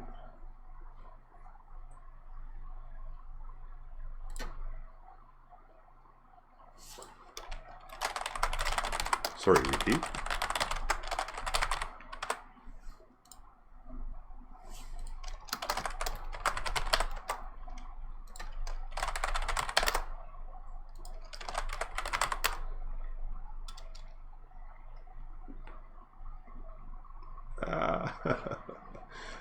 Nope.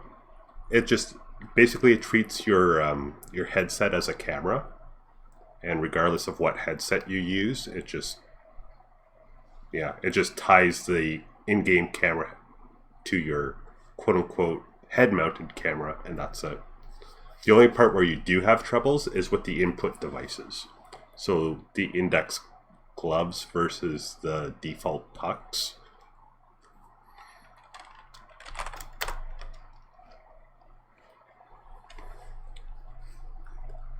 I'd imagine so. I can't think of anything so I haven't done any VR development inside of Unity. I've only goofed around with it. Like, I've set up scenes with my models where I can walk around, and I will say it's really, really cool walking up to your own model. There you go.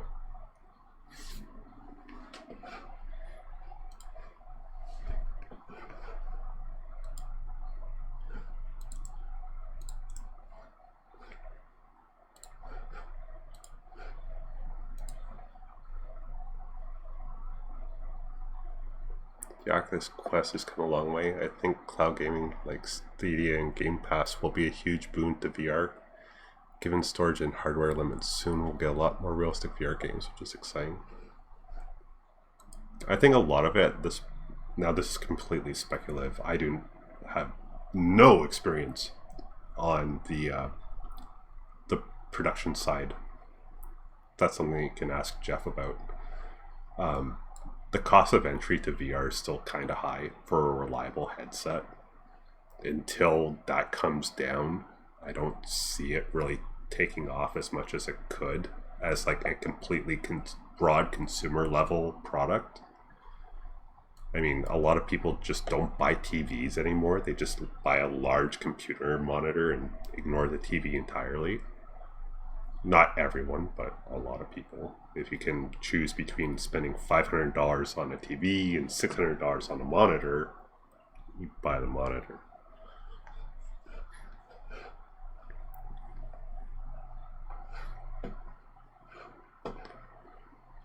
So I'll just go through the other messages inside of modeling while this loads. Got a couple more assets left to do, but I'm really happy. Yep, it's doing well. Bit of a large scale.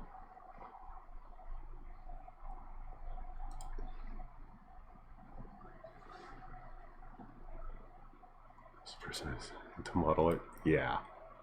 Sorry, I'm just getting slowly caught up. So Sarah responding with being underneath the limit.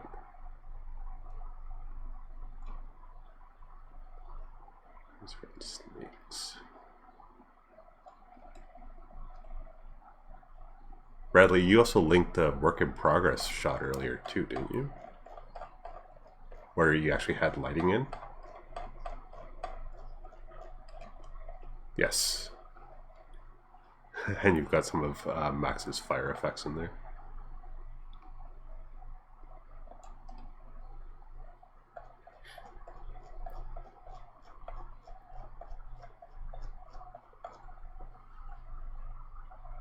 Yeah, that looked really good.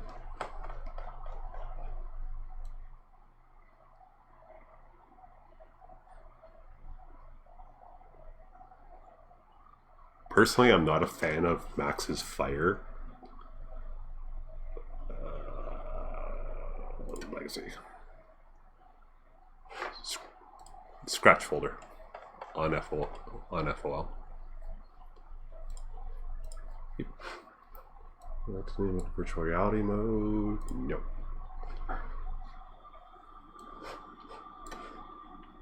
So I'm not going to activate my headset because again, it's not properly calibrated or anything at this point.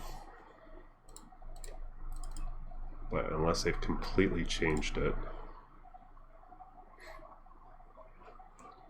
where did it used to be? Prefabs. Thank you.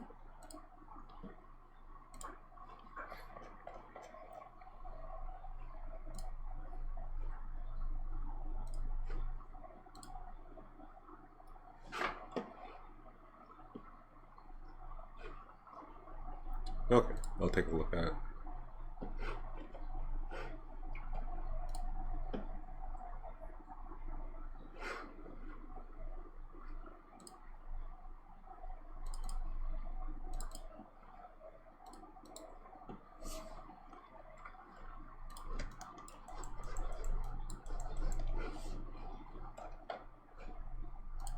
Show folder. Yeah, it's basically just load the sorry, I'm just gonna get out of Unity real quick. It's basically load up the prefab scene or the sample scene. Again, I thought that was actually in prefabs, but I guess not.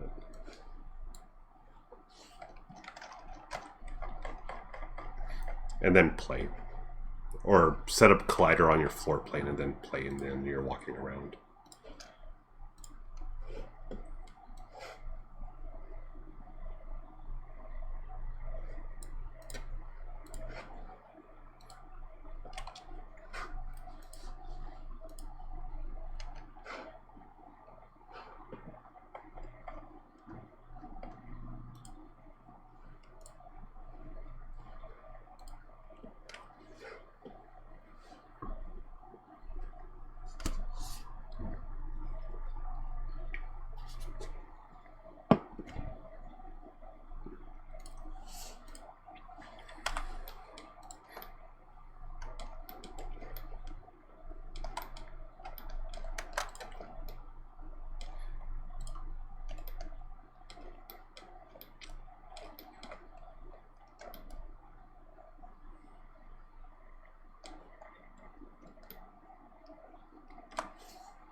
So I would tie them together as the same asset, or sorry, as a cluster asset rather. No, just consider them together. No, yeah, attaching would create a couple explosions that you wouldn't want to deal with.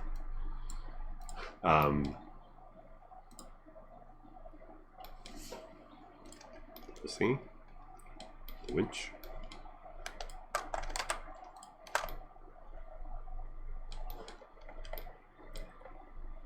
Right.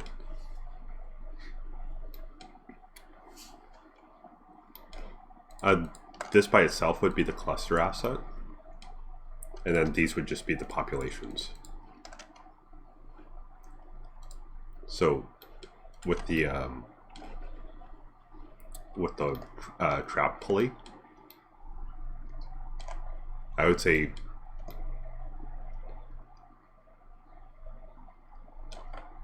sorry, I'm just remembering back to the image you showed me. Do the harness, so that big yoke that gets dropped on the dragons to hold them to the ground. Put the yoke in, and then tie together, or consider together rather, the winch, or the pulley rather, and the yoke as one asset. Because the yoke is basically just the curved piece of wood that goes straight in, up and over the dragon's neck, and then it has a couple iron pins in it, if I remember right. So not a descriptive silhouette, but if you combine that with the pulley, then it becomes the trap, or the pulley trap, whatever, however you want to say it.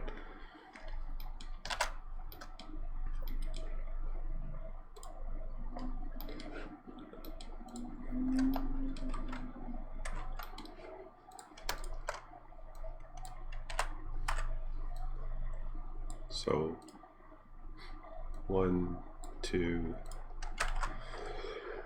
excuse me.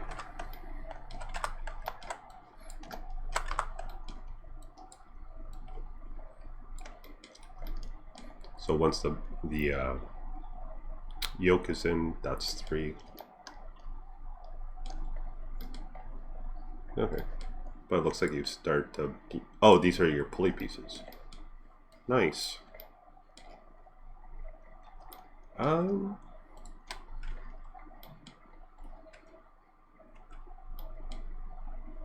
I'd say it's dealer's choice, artist's choice. I mean, as long as you've got the bottom cleaned off of them, which you do, doesn't really matter. If you were setting this up to be an actual animation chain, or sorry, to be controlled with an animation, so you know, helper. I prefer dummies. I know some instructors prefer splines and whatnot. The only real consideration I would have, one sec, gotta get this properly spaced. Yeah. But that would be my only concern, would be if it's multiple objects, it's one more opportunity to accidentally miss one when you're setting it up. And that's not a comment on you at all. I'm just saying, generally speaking, the more objects that people have to link together, the more likely it is that they'll accidentally miss one. But yeah, completely artist's choice. We're not going that far ahead with things.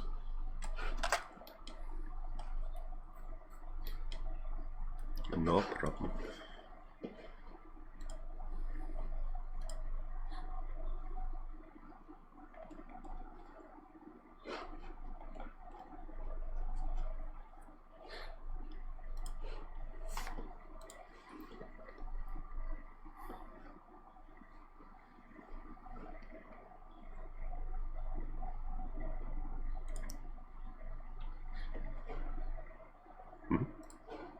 It does not affect the other instances. So as long as you're not in a sub-object mode or inside of a modifier, your rotation, scale, and positioning are all global. They're just changing the global coordinates, global rotation or global scale of the object. It's once you get into the sub-object modifier, or sorry, sub-objects rather, where it starts carrying across.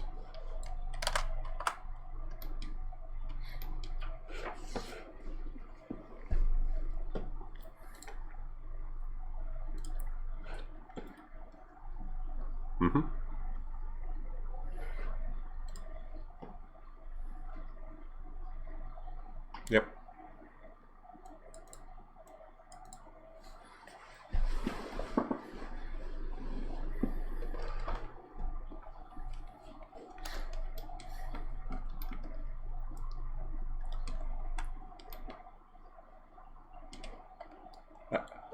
A target while also being a limit?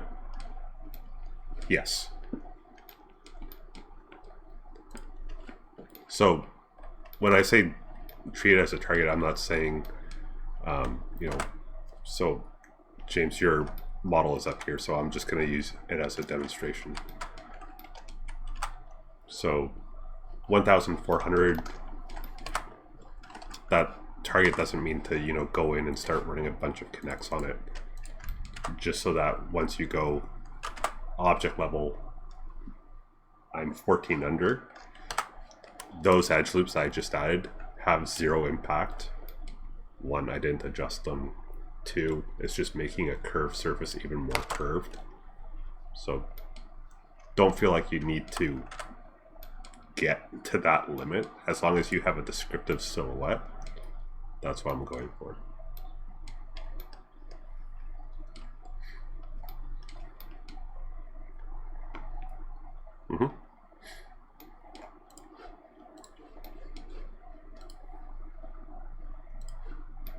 Okay.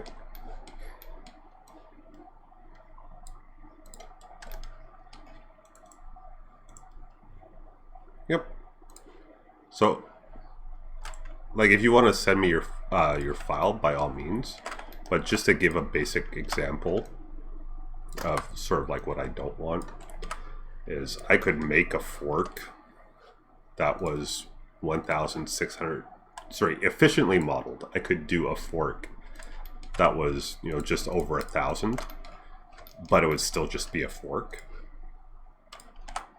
Which, yeah, you can identify what it is, but having a fork as one of your assets doesn't really contribute much to the scene.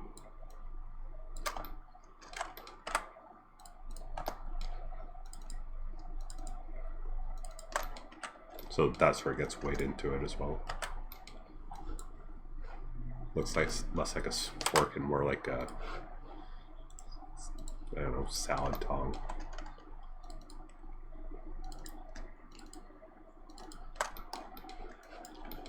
Yep. Okay.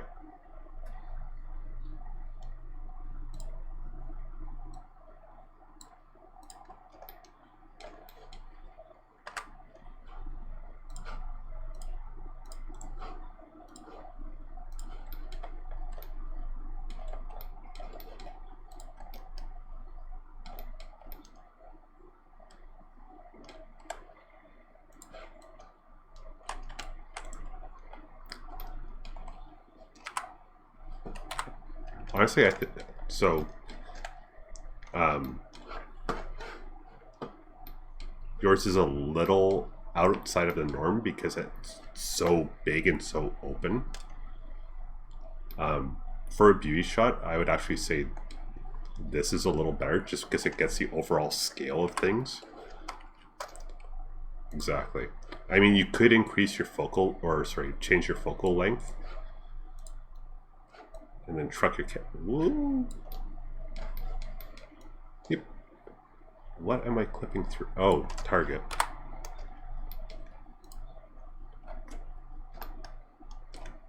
No, it's your actual target. Your target's too close to camera, so my camera, or the camera was flipping over, or breaking the 180-degree rule. I was doing that.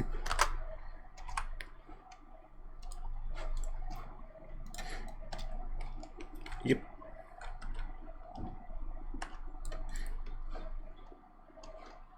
Yep. And then it's this slider right, or icon right here to, you know, decrease or increase your focal length. So if you trucked your camera in so that it's actually inside the arch, and then just opened your field of view a bit, you know, you get some of your verticality in there. You can still see the outside of or what would be, you know, the scenic view of Whiterun.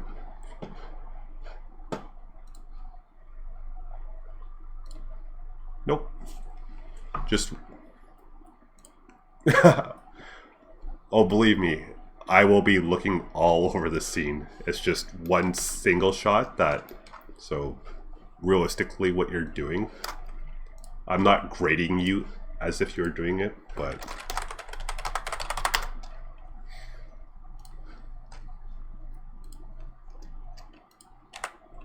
come here. Change the Canadian shirt.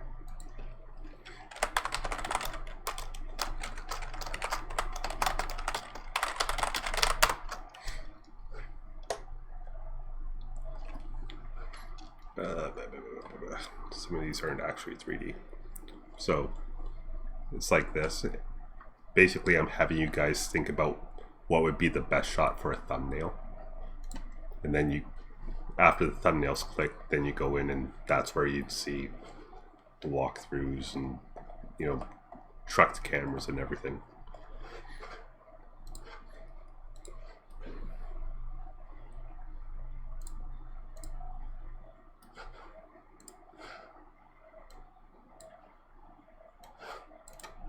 Oops, gotta take off your name.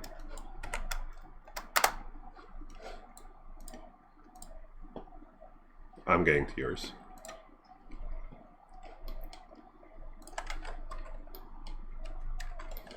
So this one's well at. So this is literally what I do when I open the files. So if it's at, I leave it. If it's well under, move it up.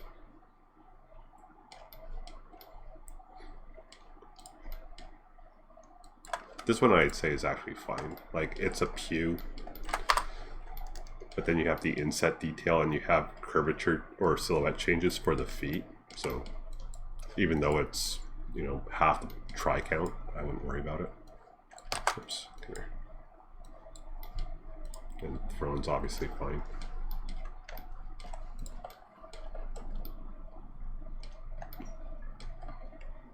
Since you put a tablecloth on it, it's a little weird to have the extra insets on the table surface.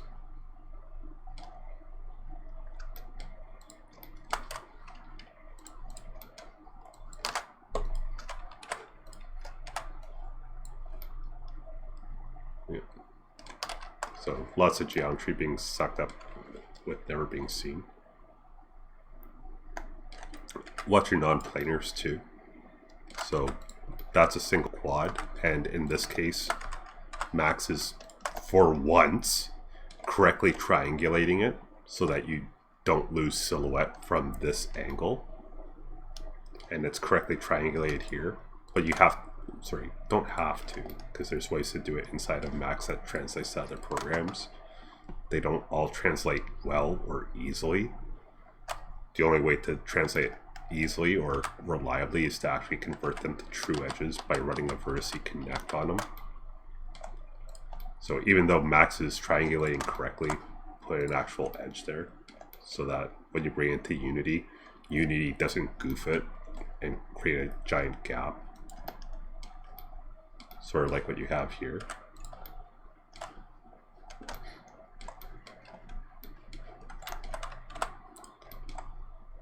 So for the table, if you were to reclaim some of your geo, you'd be even lower than 600. In this case, it's a bit of a cop-out, but realistically it does add quite a bit.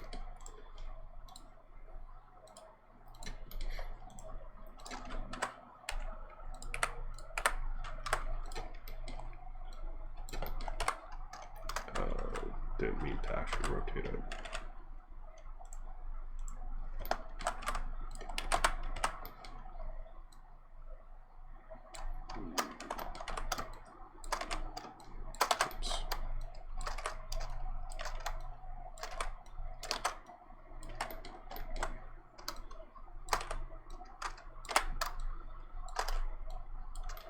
Just give it a candlestick or two.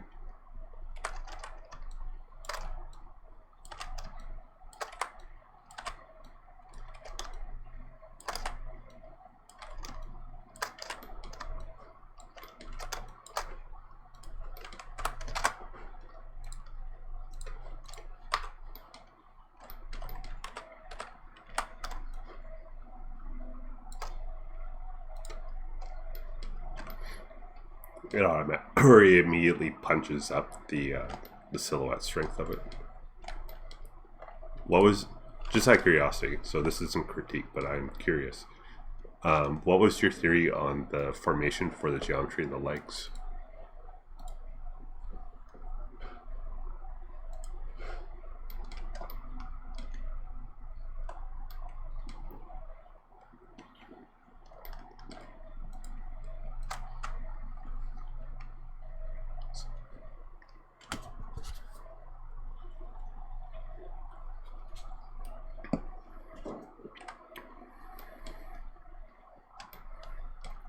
Okay.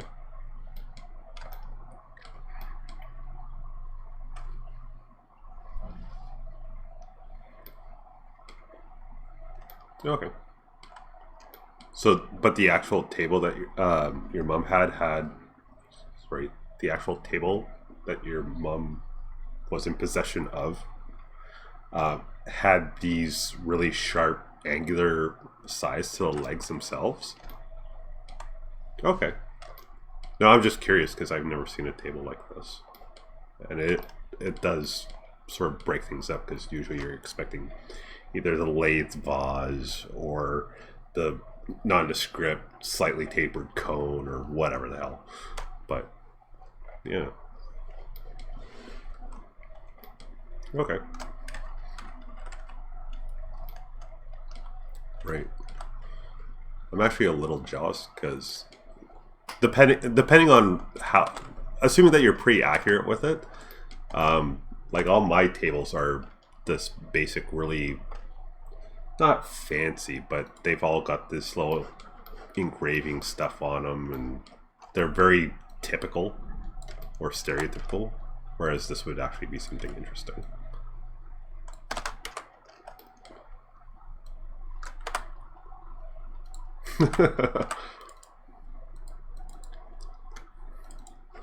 Yeah.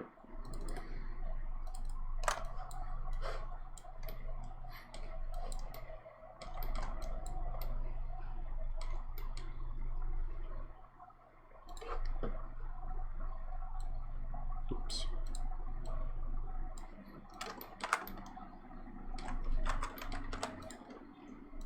I don't know if this is something that you want to do or not, but it is definitely something that I'd suggest.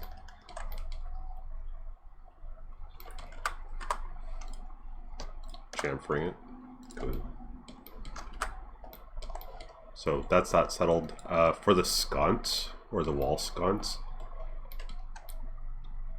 since it is definitely something that you can populate with, just put a quick flame in it. Sorry, put a flame and a mounting plate on it. So, like grabbing a box. I don't know why I still have auto grid on, but I do.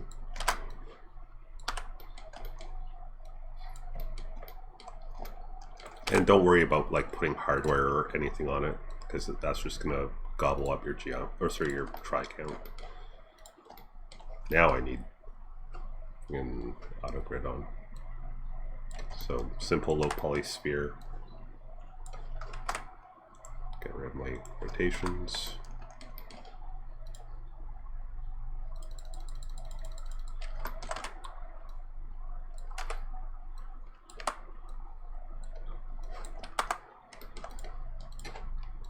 Again, FFD junkie. Stick to a 3x3 though.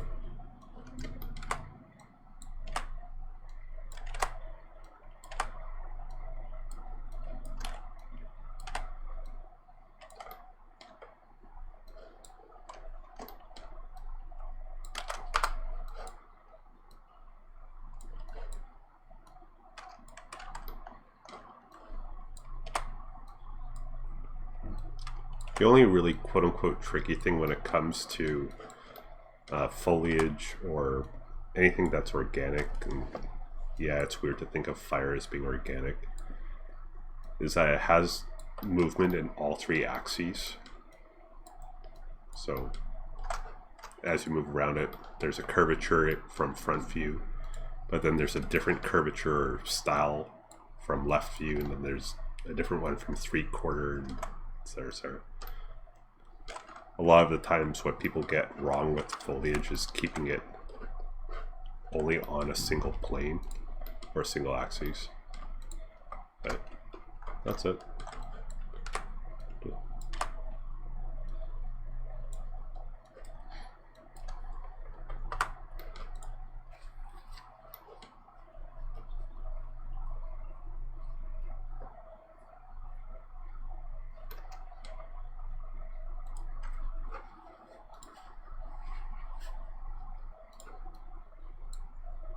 Like a tube?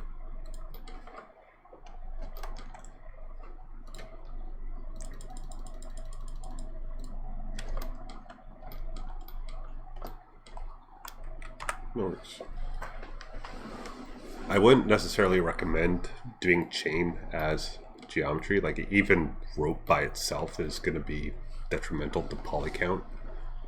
Chain's going to be worse because it's a collection of small objects. So just go ahead. Yeah, just get its volume correct, or get an object to instance in for its volume. So cylinder, 8 sides, delete caps, done.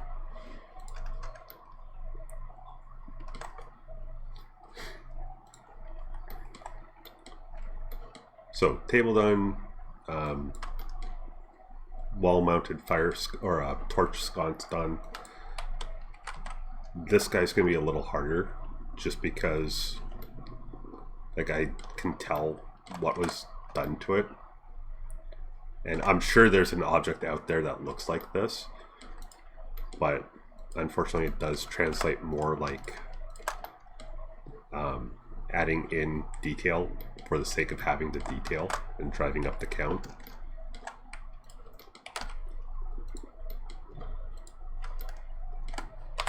Because right now that can't actually be its tricount, can it? Yeah, I guess so. Looks like it would be higher. Apparently, that surprised me too.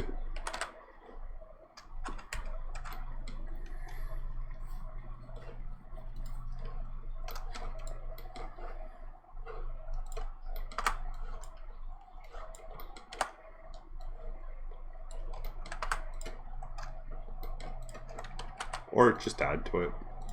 Again, you guys don't have to be recreating anything. Actually, where is this in scene?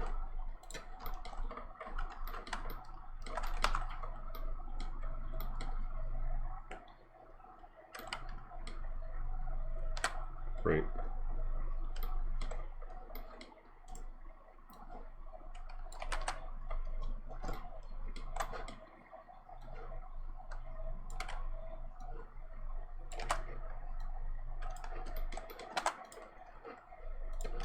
Yep.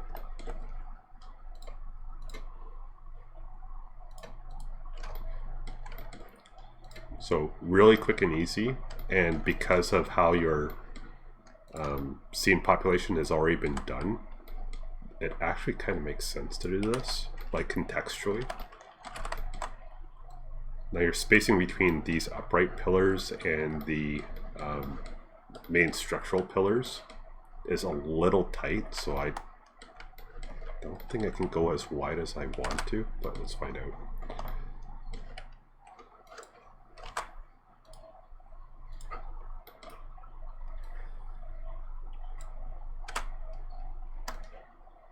Because I like I like the idea behind having some silhouette contrast, so some objects having really sharp silhouettes or angled silhouettes, and then some having really smooth silhouettes, so like your pews.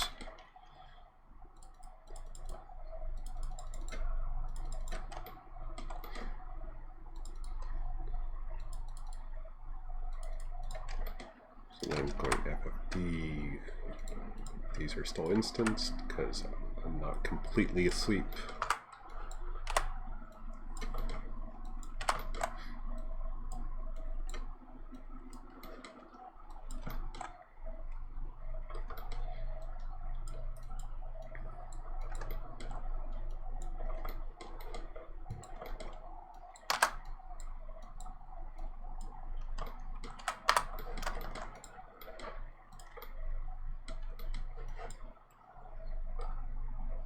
So that's only 560.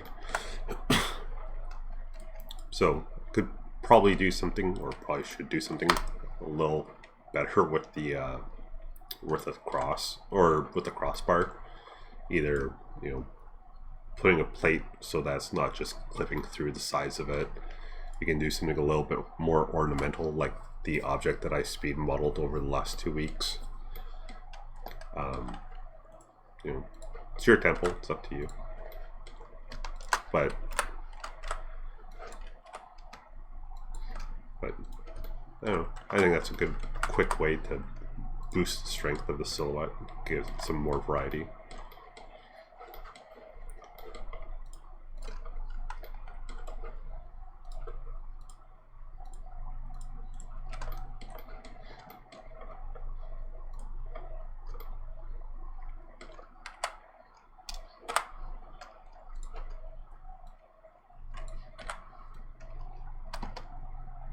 Yep. Or considered to be the same object. Like, you don't have to actually run the attach command. But if you do end up making adjustments to the upright to the sharp pillars, so turns out I could have made those banners even larger without clipping, because you did turn them. I thought you had just duplicated them without rotation, but since you did, in this case I did use the attach command to attach those crossbars or hanging bars and the pillars. Sorry, and the pennants, not pillars.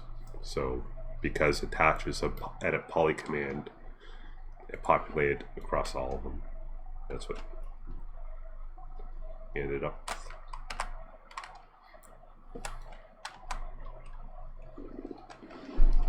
E and C, Echo and Charlie.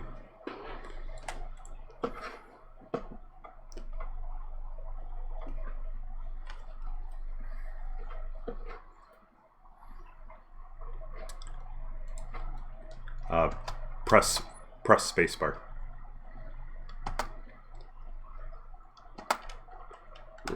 I don't know why the lock is spacebar, or why you would want a lock for that matter, but yeah, it's a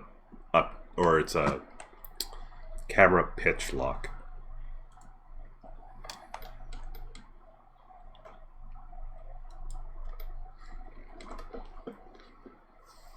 Yep.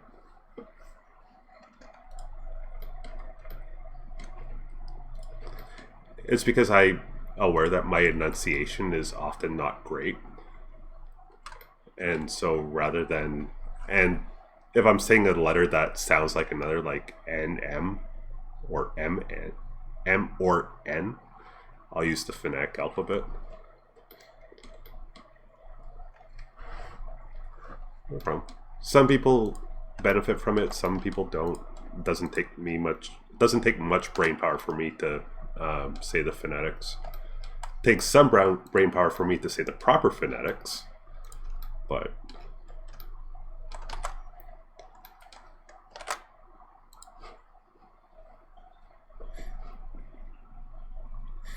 I think it was last week I confused P. I said Peter instead of Papa.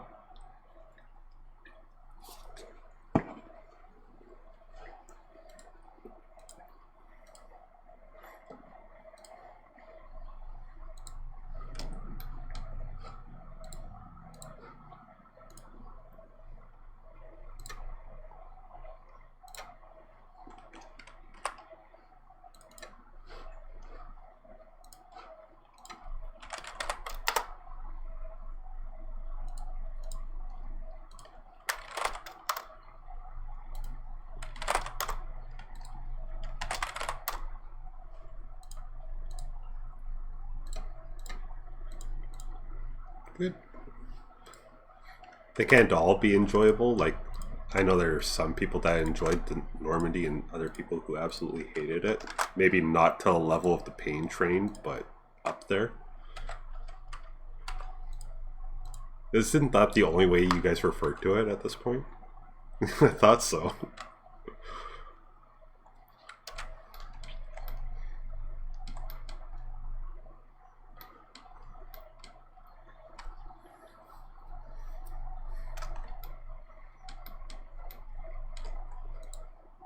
Just time consuming. Yeah.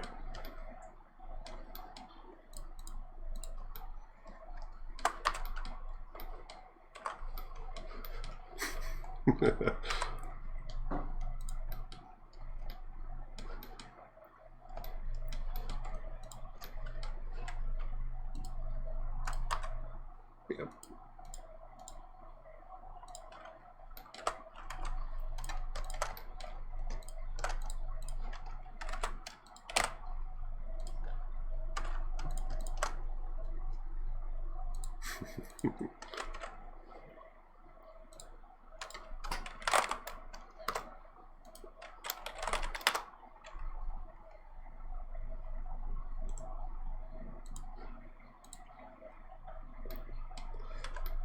My rig as is? Yes. The bones and the skinning will come across as an FBX, but you will lose your marionette controls. So any controllers that you have set up, I don't think those carry, or transfer rather.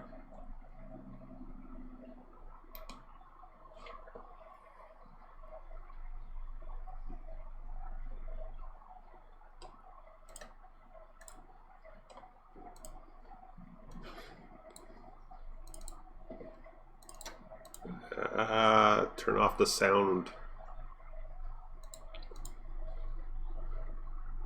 I went deaf. I want to see this.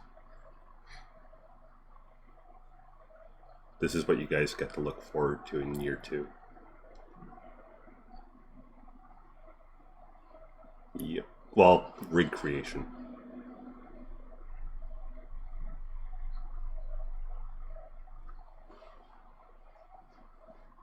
Oh yeah, that's right. You guys have the robot.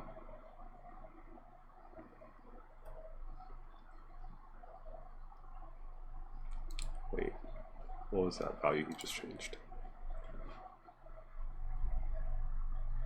Oh, so they've got their pole vector set up as a... Interesting.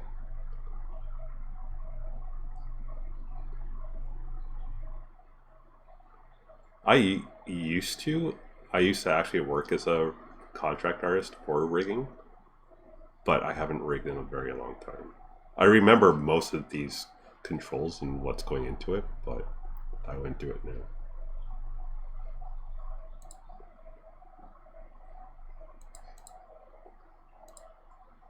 Yeah, it is.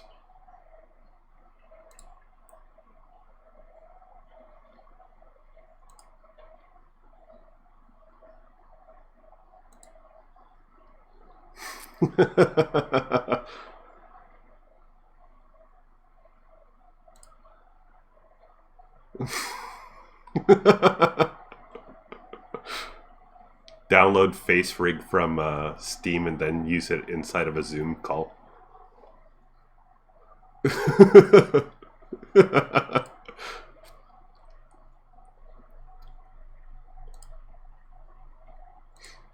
I cannot honestly say that I haven't considered doing that.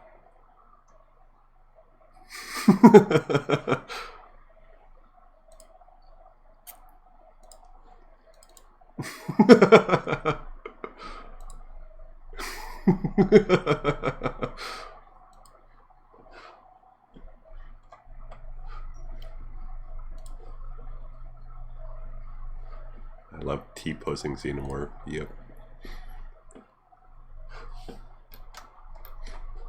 I don't know why my normals have goofed on this.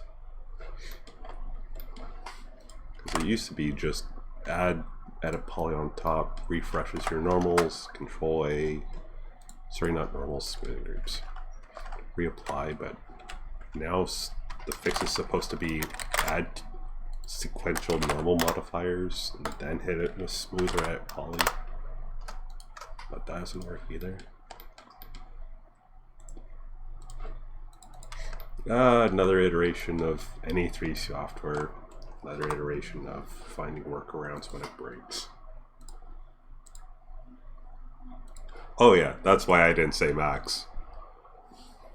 Maya did it too. Maya had something called rotational dampening, which I believe was supposed to allow you to set a value so that as a rig rotated, it basically set your tangent handles inside the line or the line graph for you. So you could change the rate of slow in, slow out as you're setting keys or key poses. It did nothing. There was no functionality behind it. Like, it wasn't hooked up to anything for 3 iterations of Maya, and then they just dropped it as far as I know. So it was cool in theory, but it never actually happened. At least, again, not while I was using it.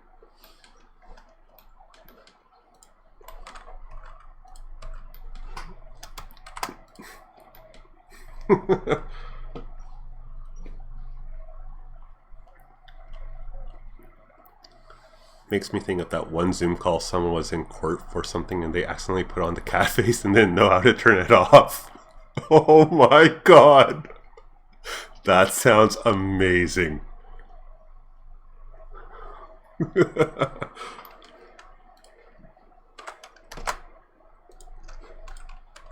Well, I know what I'm searching when this class is done. This Zoom call that a court-based Zoom call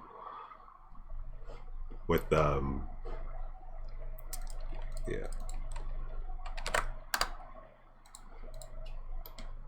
Too good.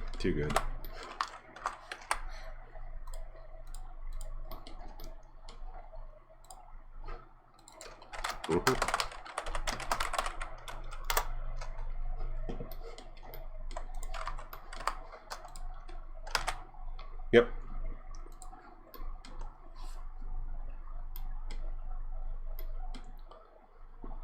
They all do the same thing.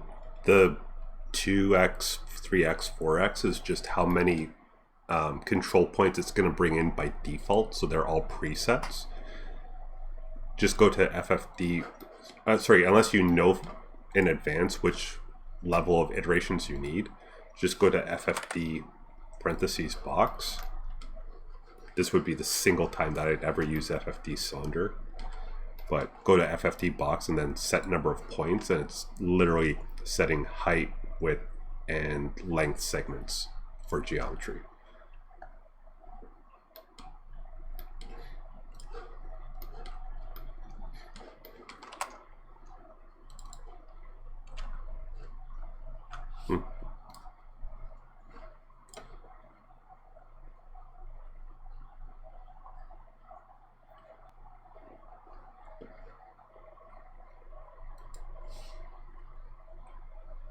Okay.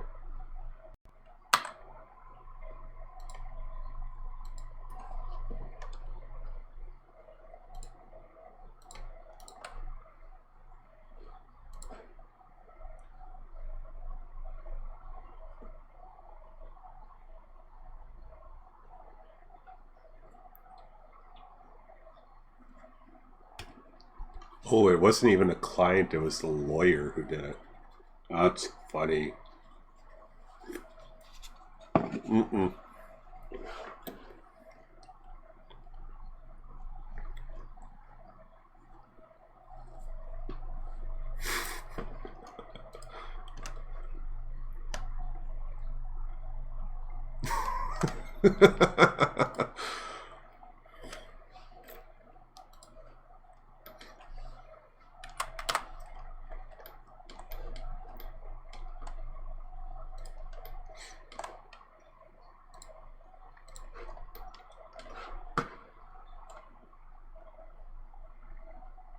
How does Gumroad work? I want to download this with the free code, but it seems like I'm gonna get charged. Is that where? Oh, that's where it was hosted. I've never used it. I assume it's one of those pay what you can dealies.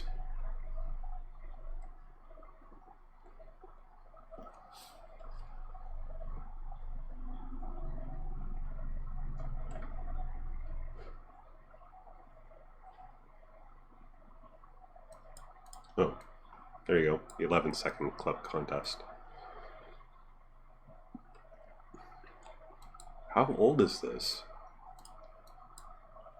I mean, I know that doesn't mean that it was drafted in Maya or created in Maya 2014, but...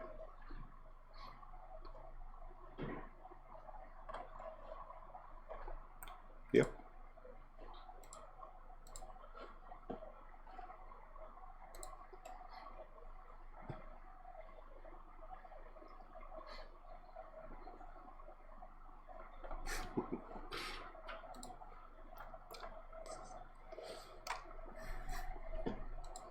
part of the soft reboot.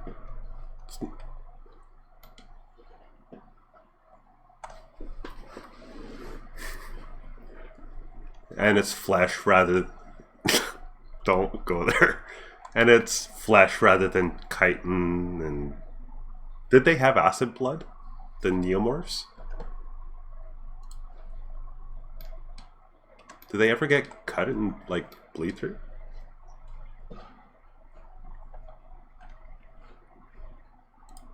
I've never watched any of the new Covenant or the new Ridley Scott Alien movies, Alien-based movies. But that's a long list of movies I have not watched. Let's put it this way. The last movie I saw in theaters, even before COVID happened, was Alita Battle Angel. And before that, it was like the second Avengers movie. Age of Ultron. Oh, there is, absolutely. And I was never so gung-ho on the Alien series that I'd be like, you know, consistency issues or whatever. Because I know that some people take that sort of stuff really seriously. That's not me. And Fassbender is a really intriguing actor. But yeah, just never got around to watching it. And Lilypad just found the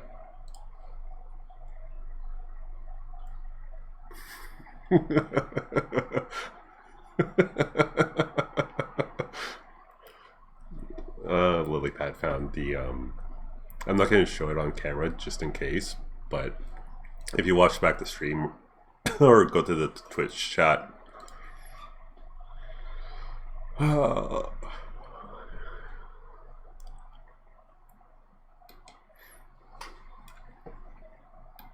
not what I was expecting.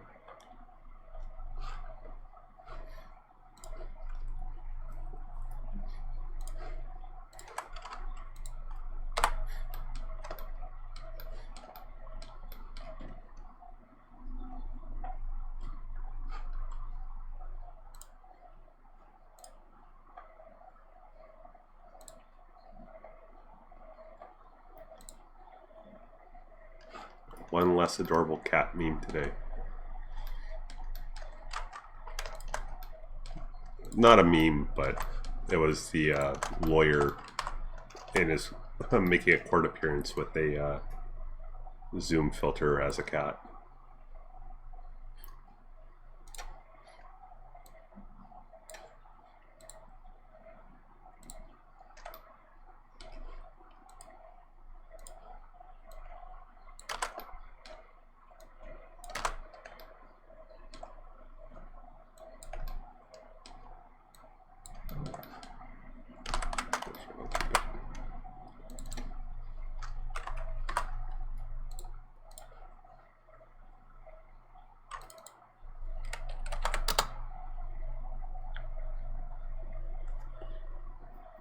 Okay. Yeah, I'll be in Discord after class, Sarah Flip.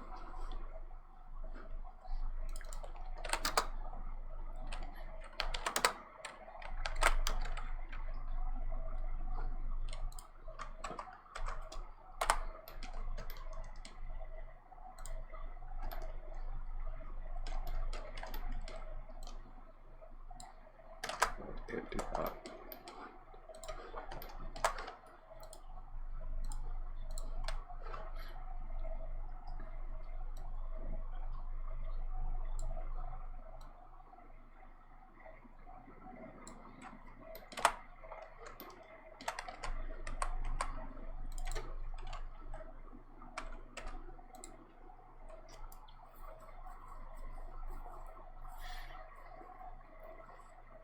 Yep.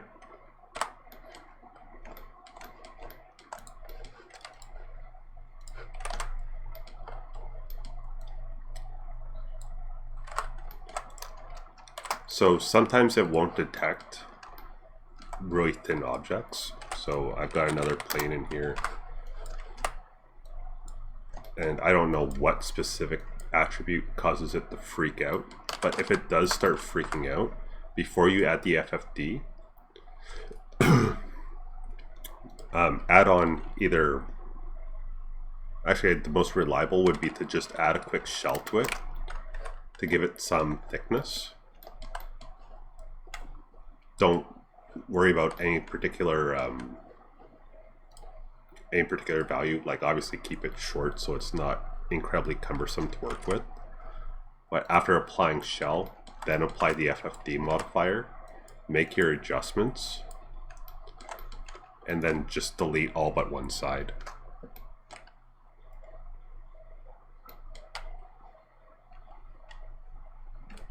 So collapse 2 rather than collapse all to retain all of your instancing. Click, double click, come here. On a single-sided object.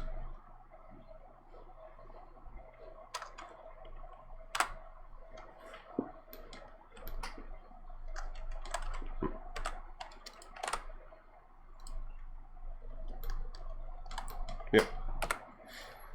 No problem.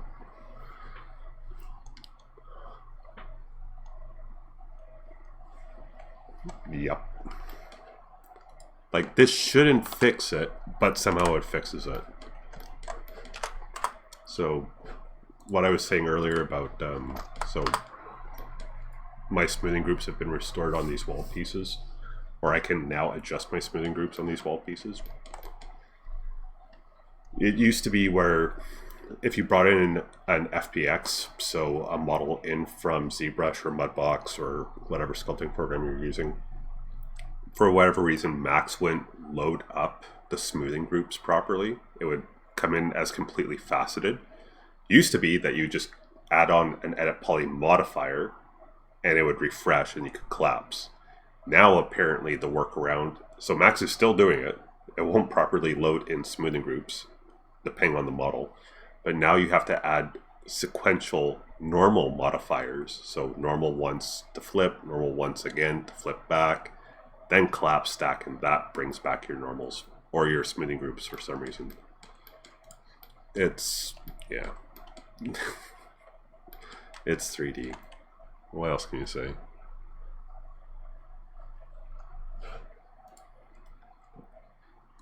Yep.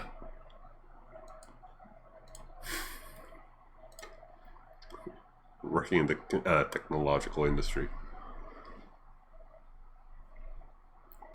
We didn't have an overall try limit. Correct. So the environment pieces, wall, ceiling, floor, go nuts. Be efficient, but go nuts. You can use as much or as little geometry as you want, as long as you're using multiple pieces that have been instanced into place. The only ones... Oh, I know. I'm just clarifying. No worries. Each of the individual assets has a cap of 1600, and then it doesn't matter if you use the asset 3 times or 50 times.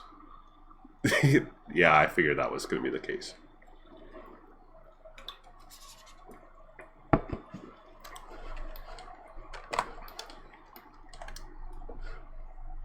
Yep.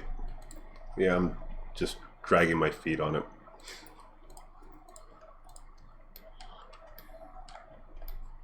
No problem. I'll see you guys tomorrow. Don't forget, in-class assignment.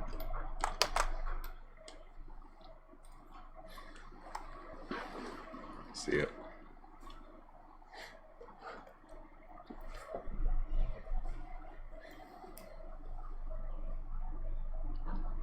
Yeah, if you hit 1 million, don't worry about it. As long as your computer can handle it, you're fine. I'm gonna go have my quick smoke break, and then I'll toggle myself visible on... sorry, I'm gonna toggle myself invisible while I'm having my smoke, and I'll toggle myself visible when I get back, or you can just leave me a direct message and we can start a video call.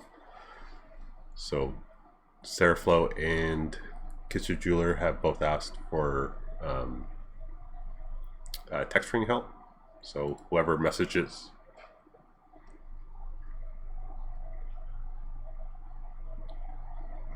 Sure. Okay. whoever sends me a direct message on Discord first, I'll get to them as soon as I get back from my cigarette, and then I'll be the second person. So, race. But short of talking to you guys in Discord, I will see you tomorrow.